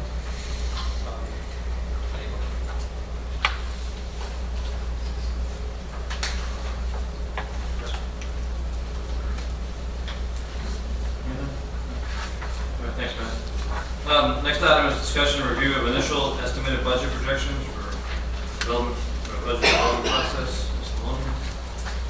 Yes, Dr. Gibson, President and members of the board. We don't have a whole lot to report on since our last budget meeting. We're still going. We're in the process of about to balance our baseline budget for 17-18. So we'll be bringing that hopefully to you very soon. That's without the Austin Yield Steel, but that's still.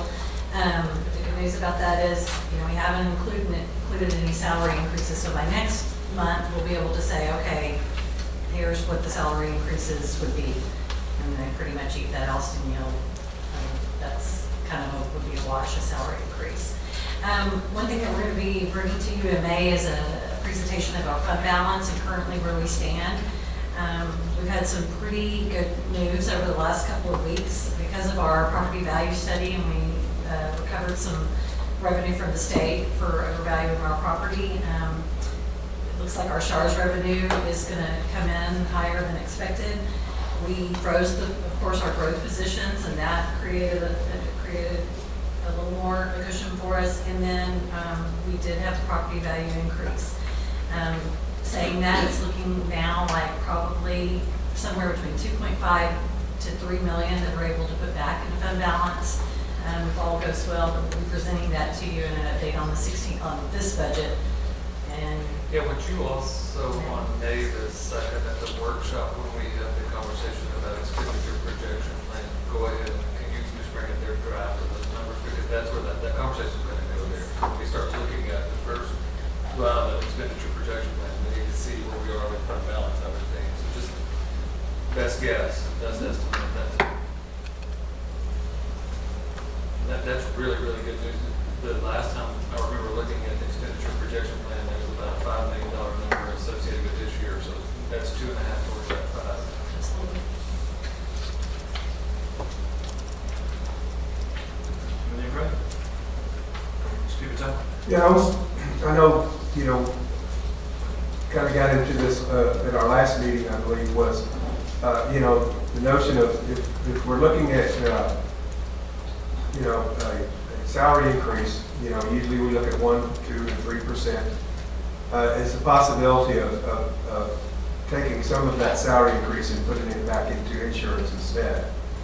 And if there's, the feasibility of that, or if it's even possible to do that. And I know that, we don't want to necessarily, can't always guarantee that the salary's going to be there every year. So certainly we can't take it out of fund balance necessarily, because you don't want to pay for something that you're going to be paying for every year, reoccurring. But the possibility of looking at that, what those numbers would look like, what that would do for an employee of our school district as far as related to their health insurance. And,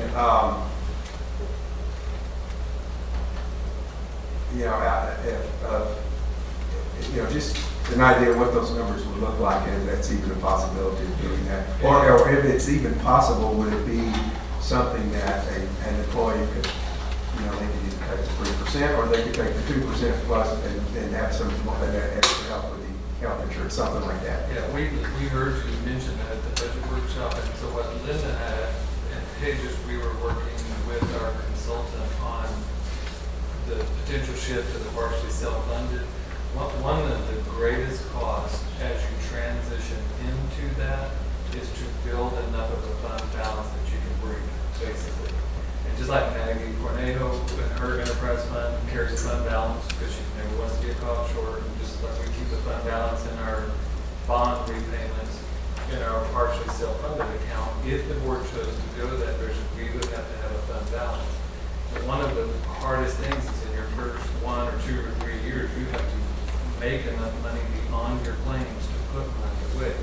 Well, if the board wanted to consider, and we're going to have a conversation in conjunction with our expenditure projection plan, if you wanted to consider assigning part of our general operating fund balance to that, that takes a lot of pressure off of that first and second year of partially self-funded, which means we're able to take that cost off of the Elm initiative, because we're going to have to do cost plus to build the fund balance. Now we can just do it at whatever we get the rate in. Well, it's a way to get to what you're saying. Yeah, and that's just, I'm not enough into it to know, what's the best thing to do, or if it would even be possible, but it's just something that I thought might help in the insurance area. Because again, that's a non-taxable benefit, and some folks would be willing to give up that 1% of the salary increase, whatever that would be.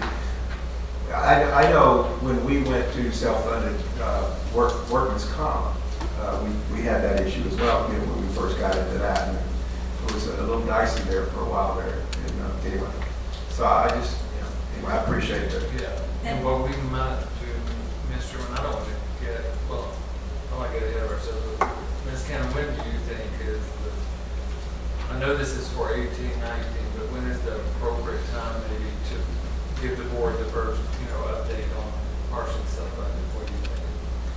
probably this summer because we need to really, we decide to do it next fall, we need to be bidding out for stop loss coverage, which is the partial part of self-funded, so that you have some backup insurance to protect you. Along with, we may also want to go out for bid for just the major health as self-funded. So this summer, just to make that decision, be ready for next fall. That's funny, because I agree. I think this summer we need to have the first conversation here, kind of lay that out. It's really complicated. We'd have to have the bidding done by November, December, January, or No, December probably the latest, because then you want to, in the spring, you've got to get it ready to then be ready for enrollment, and it really takes a lot of time to get all that, the bids in and process it and all, so. There's no way to understand this. Don't tell me unless you hear multiple presentations.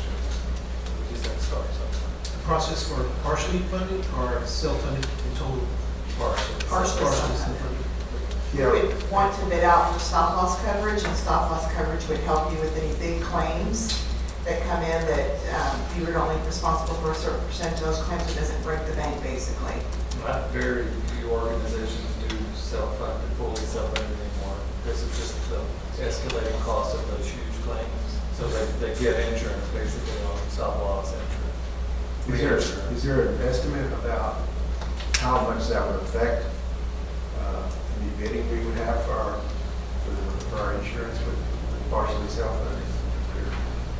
They just look at the numbers. When the bid you're going to get, the difference is the fees and the taxes and, well, fees and taxes are going to be cheaper.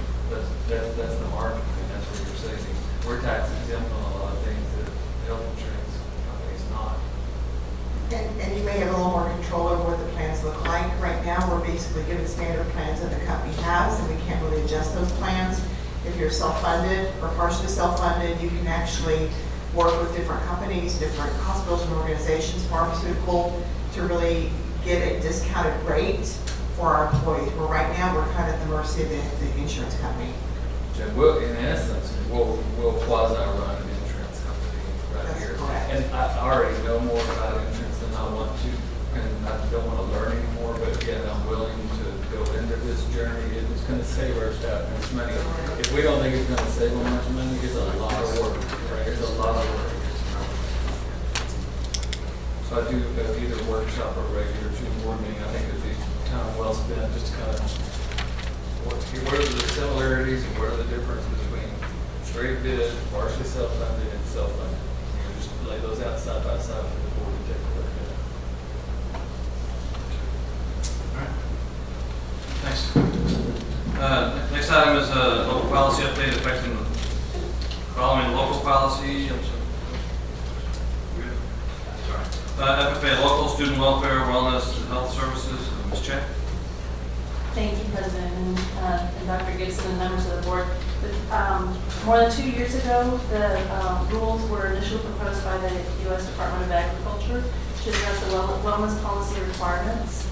And those rules have been finalized 2 years later now. And districts are required to be in compliance by the end of this June. And so the update on this policy will make us bring us up to compliance to comply with those rules by the deadline. Ms. Che, who all was involved in helping in the development of this recommendation? We worked with David Fine, who's over our nursing services, and Maggie Fernejo and our SHAC to hold this, to review all the different areas of this. Any questions? Yeah, this will be back for a vote in May's meeting. Okay. Next item up is solicitation for instructional materials. Mr. Rivera. Mr. President, members of the board, and Dr. Gibson, the purpose of this solicitation is to purchase instructional materials that were not on the State Board of Education's Proclamation 2017 listed adopted approved materials and publishers. These purchases will be made through an IMA, instructional materials allotment disbursement as non-state adopted materials that do meet the teach requirements, procured with non-state adopted materials following the Education Code 4431. And our board policies, CH, legal and local, like many other purchases, supplies, and services. The The identified requirements for German 1, 2, and 3, and Spanish 1, 2, and 3. This is a discussion item only. The solicitation has been issued with recommendations for warrant management by the school board. Any questions at this time?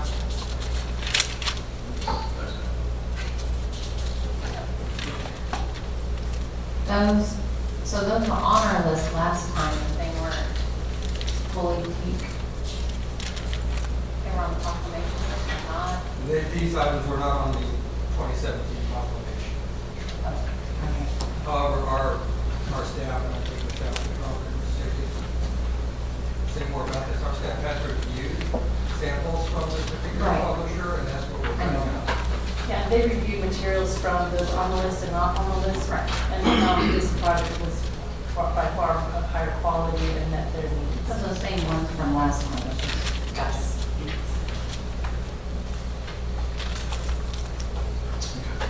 Anything further? All right, next item is a discussion solicitation for supplemental instructional materials, STEM scope. Mr. Rivera. Thank you, Mr. President, members of the board, and Dr. Gibson. These are items that were approved by the State Board of Education. This proclamation 2014 was adopted and approved materials and publishers. We, however, had chose another, at that particular time, about 3 years ago, for our district, another material, another provider, and using these materials to supplement what we purchased. We have received an offer from this particular publisher, and based in our conversations with our coordinators, the STEM Scopes has come to its own. This is an online product that we're looking at using, and the interest is very high as far as instructional staff are using STEM Scopes. And STEM Scopes helps our students as far as the real-world understanding of science, engineering, technology, mathematics, through hands-on and digital experiences, according to the STEM Scopes website. So if we enter into an agreement, currently we're purchasing STEM Scopes 1 year at a time. If we enter into a multi-year agreement, we stand actually to save significant dollars. And this is something that our technical coordinator encourages us to consider. Any questions on this? So, our interest is in the online product? Yes, sir. This is online. They also have other products, print, but it's the online is what they're looking at. So, trying to figure out how to phrase the question, is there any overlap between, because I met when I was at Jordan, 2 leaders in innovation, so how does this affect? It's an online product, but obviously you're going to have, it's going to be sort of implemented through Dr. Burkholder or no? I mean, it's going to be, you have leaders in innovation, you have how technology is going to be used in the classroom. It'll be in conjunction with our current science curriculum and adoption. We use this as an additional resource or a supplemental resource.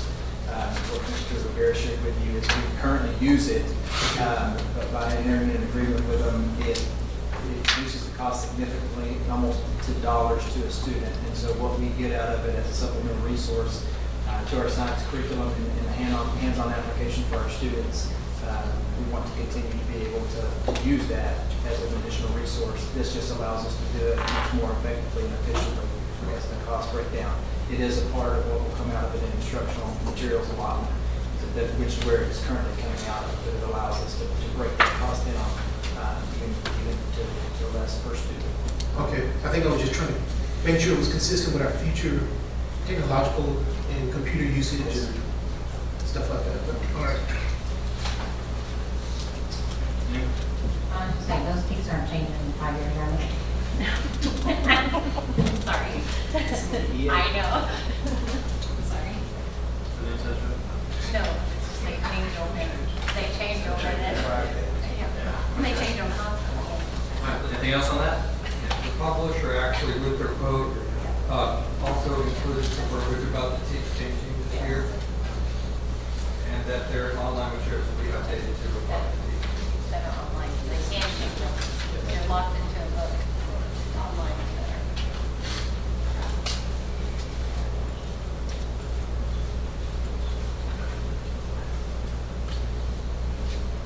Next item is a solicitation for classroom interactive flat panel displays. Mr. Rivera. Thank you. Speaking of technology in the classroom, classroom interactive flat panel displays, we've all become familiar over time with the interactive whiteboards. This is just a natural progression of technology with the interactive flat panel displays. Are for students and teachers to use in the classroom to increase their achievement. It is slightly more advanced than the interactive whiteboards. It takes away the need for a projector. It's central in the classroom. It can be manipulated by touch by both the reader and the students.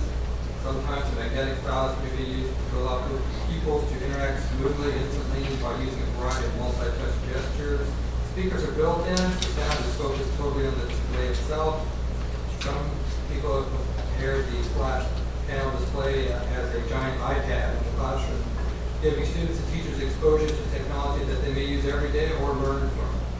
The image quality in terms of image resolution is better, it's clearer, it's brighter image, and this image can be maintained at a higher quality over a longer number of years. There's more filters, there's more light bulbs, there's consumables. It's an overall good thing. Technology costs have come down since these first came out, so it's become more and more competitive.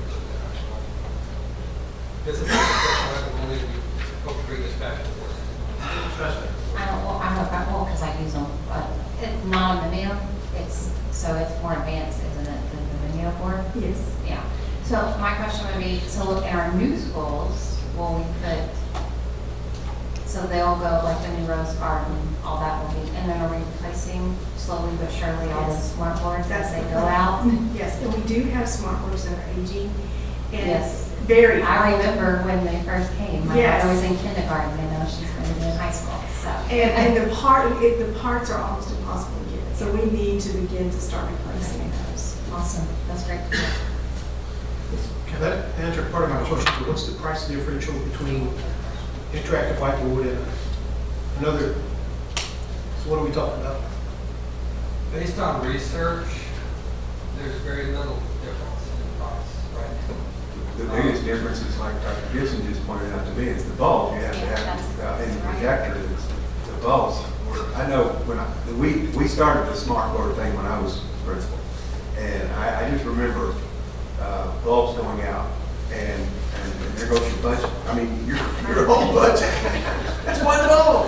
Yeah, you know what? You get them on the black market. What? I mean, that's what they were doing. I mean,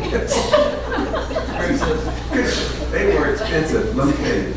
And so I would imagine the initial cost, but I would almost bet, with if you don't need the projector, there's got to be, some may not be. There is an initial cost is higher for the flat panel display. However, the total cost of ownership, looking at what Mr. Peebles has said, no filters, no bulbs, and as the projectors get older, the bulbs get older, they're harder to find, and their cost rises. So the total cost of ownership at this point is not even.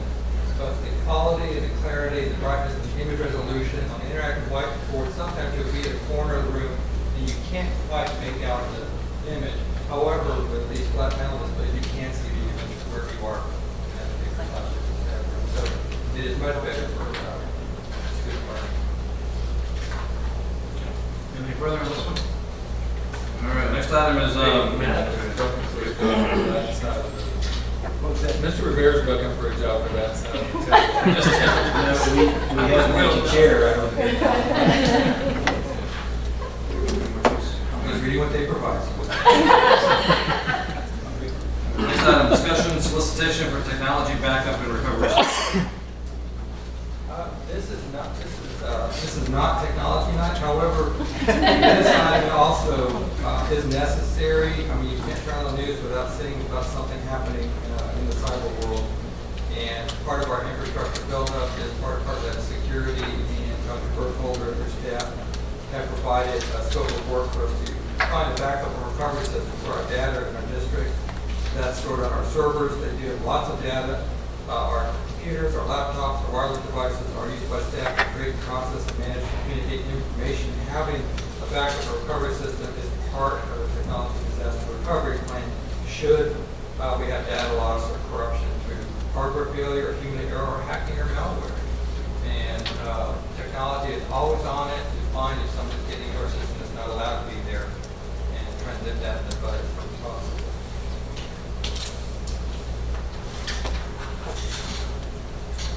Any questions or comments? What do we have now as far as backup and recovery? I'll leave that to Dr. Burkholder. We have a system that was originally installed 15 years ago. It still, it doesn't use tape, but it does use discs that we have to go pick up manually to switch them out. It's archaic. It doesn't serve the purpose that we need. It leaves us open for a lot of error. So replacing the backup system will allow us to automate the backup process. It will have a cloud option so we can truly have an off-site data storage for disaster recovery. Right now, we just store it in another location in the district. So this would allow us to have a true out-of-district backup. It's what we have is not serving what we need it to be. Thank you. Anything else? All right. Last item, Mr. Rivera, this is it. Solicitation for single sign-on services. Thank you, Mr. President. Our goal is to create a unified experience for our students, teachers, and staff by allowing them to reach critical resources on the district network, whether that person is in or outside of a district area. And the unified cloud solution will allow for more efficient password management, decrease instructional time loss, managing access to multiple digital resources, and better filing systems. Services provided by the Word Form will generate a tightly integrated delivery platform of all public and private cloud applications over a secure web-based copy interface. This will increase the efficiency and effectiveness across our district and across the network in our district as a whole. This is estimated to come before our board next month for recommendation for the board. Anything further? Okay. Anything else, Matt? Good. Okay. All right, so that concludes the report and discussion items. And as you know, what we've been doing is having a discussion item tonight, and then our next regular board meeting, having several of these come back for action. And as far as I have, Dr. Gibson, you confirm, so numbers 5, 7, 8, 9, 10, 11, and 12 should be on the agenda for May's general. The budget parameter memo will as well. I'm really going to recommend that we don't take action on that until June. And I know that seems kind of silly, but until we see what happens with HB 21, I just think we just wait for action. It may be a discussion item or just basically a placeholder in case something changes. Anything further? We'll move on to the consent agenda items. Again, these are items that are normally either on our consent agenda or things that we've discussed at a previous board meeting. Trustees are more than welcome to pull any particular item for individual discussion if necessary. Would anyone like to pull an item? Mr. President, Motion? I move the Board of Trustees approve the consent agenda as presented on page 21 of our agenda package. 51, I'm sorry, page 50. Second. Let's say page 51 through page 122. Well, the list is on page 51. Okay. Do we have a second? Okay, we have a second. All those in favor, please raise your right hand. Any opposed, same sign. Motion passes unanimously. Okay, on to our action items. Do we have anyone here to discuss Samuel Clemens High School? You're still with us? Okay, good. First action item, request for board approval, solicitation 17-026C for construction of the Samuel Clemens renovation expansion project approved under the SCU CISD 2016 bond measure. Mr. Rivera, Mr. Bruschi. Is there anything you want to say about this, Mr. Bruce? I'm just saying that because I know Mr. Bruce told me this is the largest single project our district has ever done. There's no pressure, but this is the largest single project we've ever done. And Mr. Bruce actually served students at that same campus at one point in another capacity as well. So no pressure here, doing a fantastic job. We did, after an extensive bidding and evaluation process, Clemens project is the largest component of our current 2016 bond measure, followed by this board and approved by our community.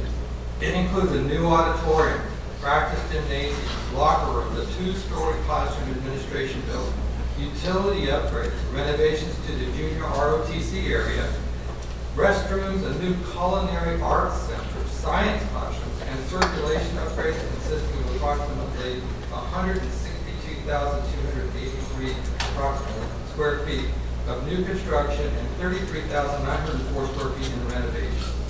Our recommendation is made on the basis of the criteria that was specified in the solicitation, demonstrated competence and qualifications to perform the services required, and which offer the best value to our district. 5 companies submitted a proposal. The evaluation criteria included relevant school experience, the project management ability, which was critical in this project, past performance, subcontractors and suppliers, and their cost. Based on price and other evaluation criteria, Bartlett Cox General Contractors, LLC, is recommended as the best value for this project. And Mr. Pruski and I have talked about this in our evaluation. Every contractor bought their very best game. Everybody came with their A game. They brought their best project management team. They gave us their best subcontractors. It was a very difficult evaluation, and it probably was the most difficult evaluation we've had to date. But it is a worthy project for that extra effort that had to be put into this project. The result is that Bartlett Cox General Contractors of our recommendation is the best value. We've attached a copy of the bid tabulation. This includes the base bid and 4 alternates. Marvin Monk, who is our architect, because of the fantastic job they did based on input with AGCM, our contract management team, you can see that in the bid tab how close these bids actually were. That's a credit to, they're all bidding on the same thing, and they're bidding on what they think it's going to cost to build this, and not trying to fluff anything. So we're very excited about this project, and I'm trying to tamp down my enthusiasm.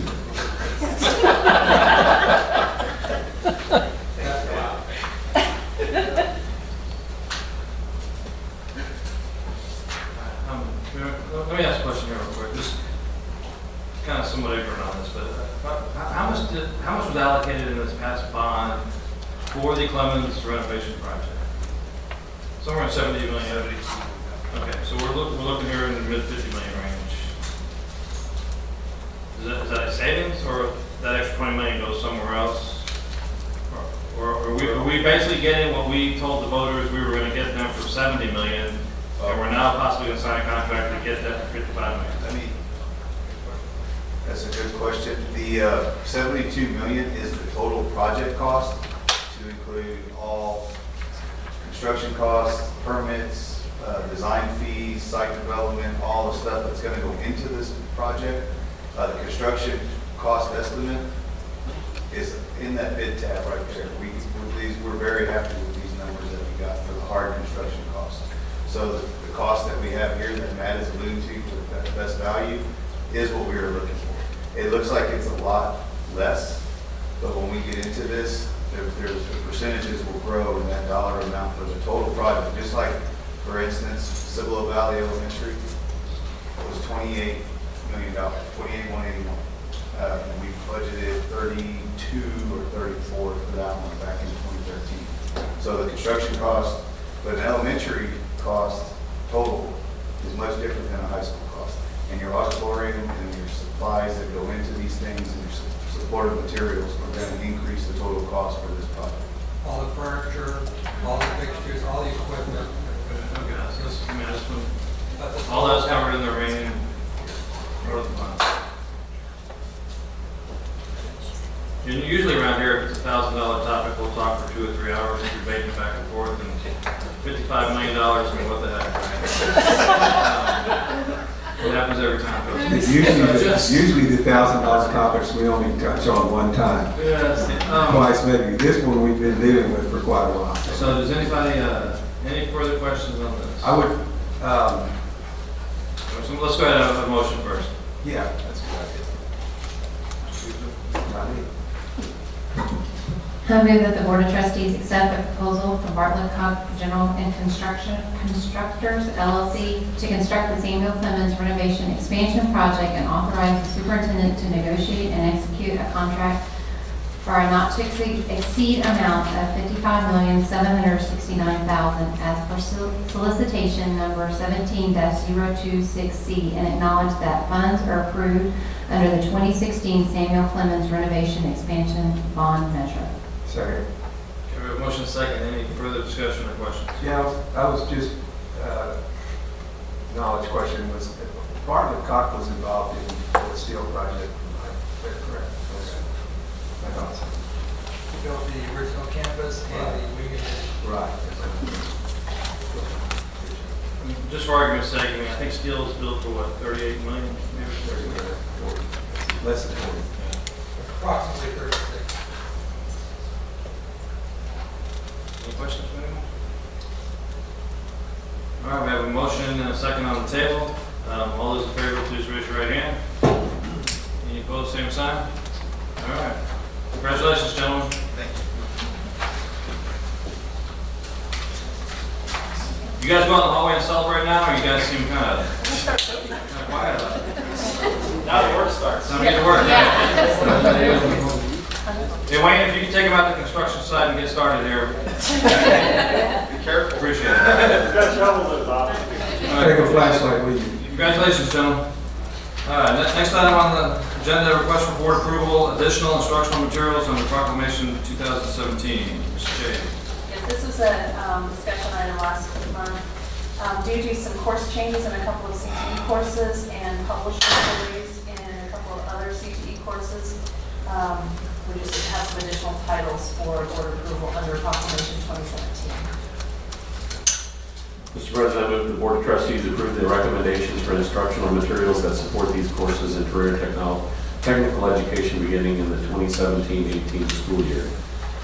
Junior high, college and readiness, career readiness, college and career readiness by Pearson, high school business information management 1, business information management 1, office 2016 by Pearson from this hall. High school robotics 1, robot building for teens by Cengage. In high school robotics 2, basic robotics by Cengage. Do we have a second? I second. Motion and a second. Any further discussion or questions? Mr. Ivey? If not, all those in favor, please raise your right hand. Motion also passes unanimously. My understanding,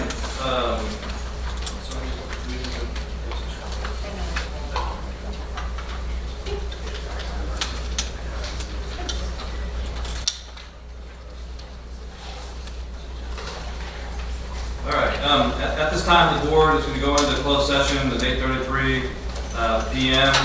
In accordance with Texas Government Code sections 551.074 with respect to personnel matters and 551.072 with respect to real property. Those will be the only two topics that we will discuss in closed session. We have an estimate of approximately 30 minutes in closed session. Obviously can't guarantee all that, but we will then come out in open session and make the appropriate actions in open session following closed session discussion. So, at 8:33 p.m. we are in closed session. Has been in closed session to deal with only two topics, and it's dealing with the purchase sale of real property as well as issues between personnel. We are now in open session as of 9:28 p.m. and we will address the action items we have in open session. The first would be request for board action, employment of Director of Elementary Education. Ms. Cannon, anything further on that one? No, sir. Mr. President, I move that the Board of Trustees approve the employment of the Director of Elementary Education, whose name was discussed in our closed session for the 2016-2017 school year. Second. We have a motion and a second. Any need for further discussion? If not, all those in favor, please raise your right hand. All right, the motion passes unanimously 7-0. Next item up is request for board action, personnel term contract recommendations for school year 2017-2018. Ken? All right, do we have a motion on that item?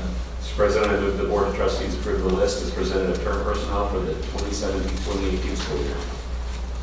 Second. Motion is second. All those in favor, please raise your right hand. Any opposed? Same sign. Motion passes unanimously 7-0. Employment of contractual personnel, there were none, so we don't need that. I understand. Okay. Next item is request report action. I'll just save some time here. Solicitation 17-0128B for sale of real property pertaining to the Live Oak Hills subdivision in the city of Schertz. Anything further on this one? Dr. Gibbs? Yeah, page 132 in your board packet. It's my recommendation to do the second matter that is under the recommended motion and reject all bids for the 148 lots in Live Oak Hills subdivision. Do we have a motion on that item? Mr. President, I move that the board reject all bids for the 148 lots in the Live Oak Hills subdivision. Second. Motion and second. Any further discussion or questions? All those in favor of the motion, please raise your right hand. Any opposed, same sign. Motion passes unanimously 7-0.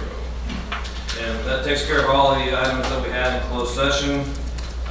This time we'll review the master calendar and request for future discussion and action items.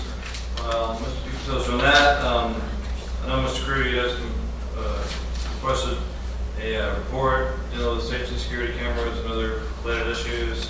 I understand that's going to be on May workshop meeting, though, right? Right. Not the May regular board meeting. Well, initially, and then if any additional information is needed, we can do it later. Okay, and that workshop meeting is what, May 4th? I think it's Tuesday. May 2nd? Okay, so two Tuesdays from tonight? Okay, and what else is going on? Expenditure projection plan, and then, well, we can do it the May board meeting as well. That'll be fine. Expenditure projection plan, first discussion about bond 2013 savings, if you will, and what may be considered to that, and then, what we mentioned the page, probably fund balance discussion. Fund balance and stated this budget. All right. Anything, Dave? All right. So we're going to have a workshop on May 2nd, which is the first Tuesday in May, and then our regular board meeting will be the third Tuesday in May. Was there any Mr. Carew that had a conflict with that? Or did you also address that? Okay. Again, John, you want that piece? Is it okay for us to go ahead and talk about it on May 2nd, or do you want to just wait until the regular meeting? Well, it will happen, Mr. Chairman, as a part of that conversation of our expenditure projection plan, and then we can just reinforce that at the regular, double back to the main board. Should know this off the top of my head, but the Commitment to Excellence Award recognition, what happened? It's May, no, the 15th, Monday. Monday, May 15th. I think that starts starts at 12:00. 4:30 for the reception, the ceremony starts at 5. Commitment to Excellence. Oh, I was thinking HB award. May 7th. No. Sorry, John? That's the HEB award. That's HEB. No, he's talking about the teachers. So, Commitment to Excellence. May 15th. Yeah. 4:30. 4:30. Commitment to Excellence Awards, Beckwith, that's where all of our, best teachers of the year, best staff members, all that. That'll be at the Church Civic Center. I certainly encourage everyone to go. I think everyone was there last year. Then the weekend of May 5th and 6th is when we have the HEB Excellence in Education Awards ceremony and all that. And I think the dinner itself is Sunday night, May 6th. Yes. It's Sunday. Sunday, May 5th. Sunday, May 7th. And is anyone not going to be able to make that? Me, I'm not here. Yeah, I'm up in the air too, that's.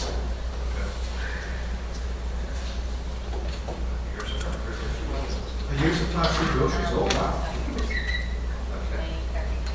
Any other major events? The 12th is the Steel National Honor Society banquet. The 12th is the Clements Band banquet. And the 15th is the Commitment to Excellence. The 22nd is Corporate Honors Night. When's Builder's Club? Hold on. I got the 31st is Allison Steele graduation. Correct, the one? 31st. Wednesday. Any questions on all those? Okay, I do have the board meeting planning calendar for May, our May regular meeting. We have our normal every month items on the agenda.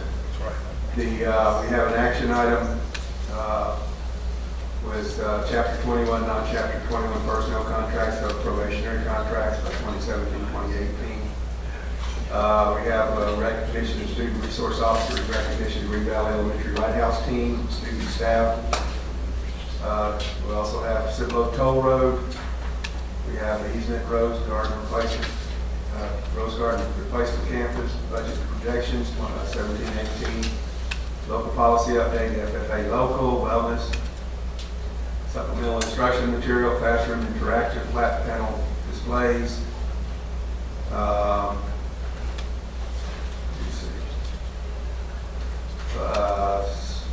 Technology backup recovery system, we talked about these things tonight, and then single sign-on services.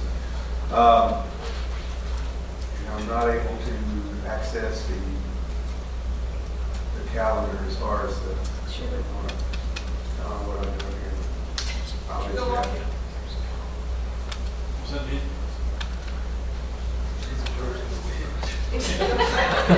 I clicked on the link at the bottom of the Well, that pretty much covers what's in there, right? well, that's just, I don't have the meetings though, that sort of thing, so.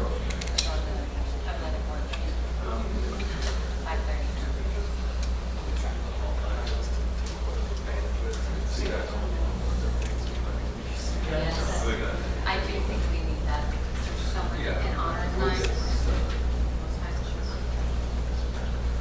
And the graduation. Yeah, I hate to give you guys more work, but yeah, it's like you get these things kind of come in from time to time, and you don't remember if you got RSVP or. Yeah. I agree. I think we need a. Just one big master calendar of all that.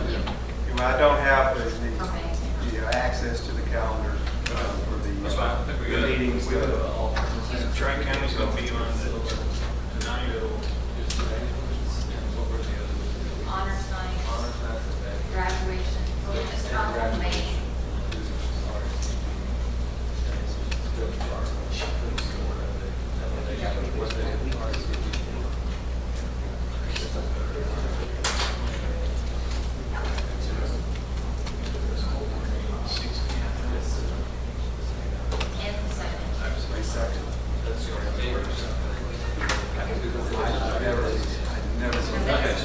All right, so we can get on out of here. Does anyone have any further questions about the calendar or upcoming events? Sandy reminds us on May 25th is the curriculum audit presentation or day, I guess we call it. If you want to talk a little bit about that real quick. I don't know if you got RSVPs from everybody yet on that. Okay, as far as the Board May vote. 25th, for sure, I have to look at later in the afternoon, 4:30, there's a series of opportunities. Jeff's going to come in and share, starting with cabinet and moving to cabinet principals, team one, on up into the afternoon. And they're going to share the initial findings or big level findings on May 25th. We have asked the principals to also attend at the same time as they're sharing with the board, just so again, they can hear it several times. They're going to be instrumental in us moving this work forward on the campus level. That's really where the road is going to be. Judy, will it be we'll need to post it for forum as RSVP? Is that right? Yes. Okay. And that's, I guess, something if you want to decide if you really want to do that or if you want to limit it to Well, three. that's a good point. Because if we post it, then it has to be posted as a meeting, and I don't know if that's exactly. Well, he'll just need to know because that'll kind of shape the way, it'll be a little more formal of a presentation. And if that's the case, we can discuss then whether or not there's another one or we just invite. I'll tell you this earlier today. I think we just limited to 3 trustees, and I don't know if anybody's responded yet. That particular meeting. Was that the May 23rd and the June 8th meeting? No, that's not, that's the goal. Well, one option is if another person wanted, a fourth one or a fifth one wanted to hear it, we could just have them sit in a room with me at one of those earlier ones when we go through the cabinet or whatever. Yes. Because there's no reason for that not to be okay. So we could just spread everybody out throughout the day.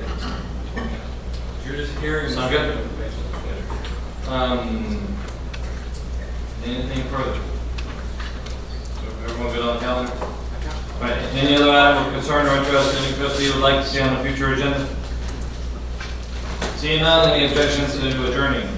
Seeing none, we are adjourned at 9:40 p.m.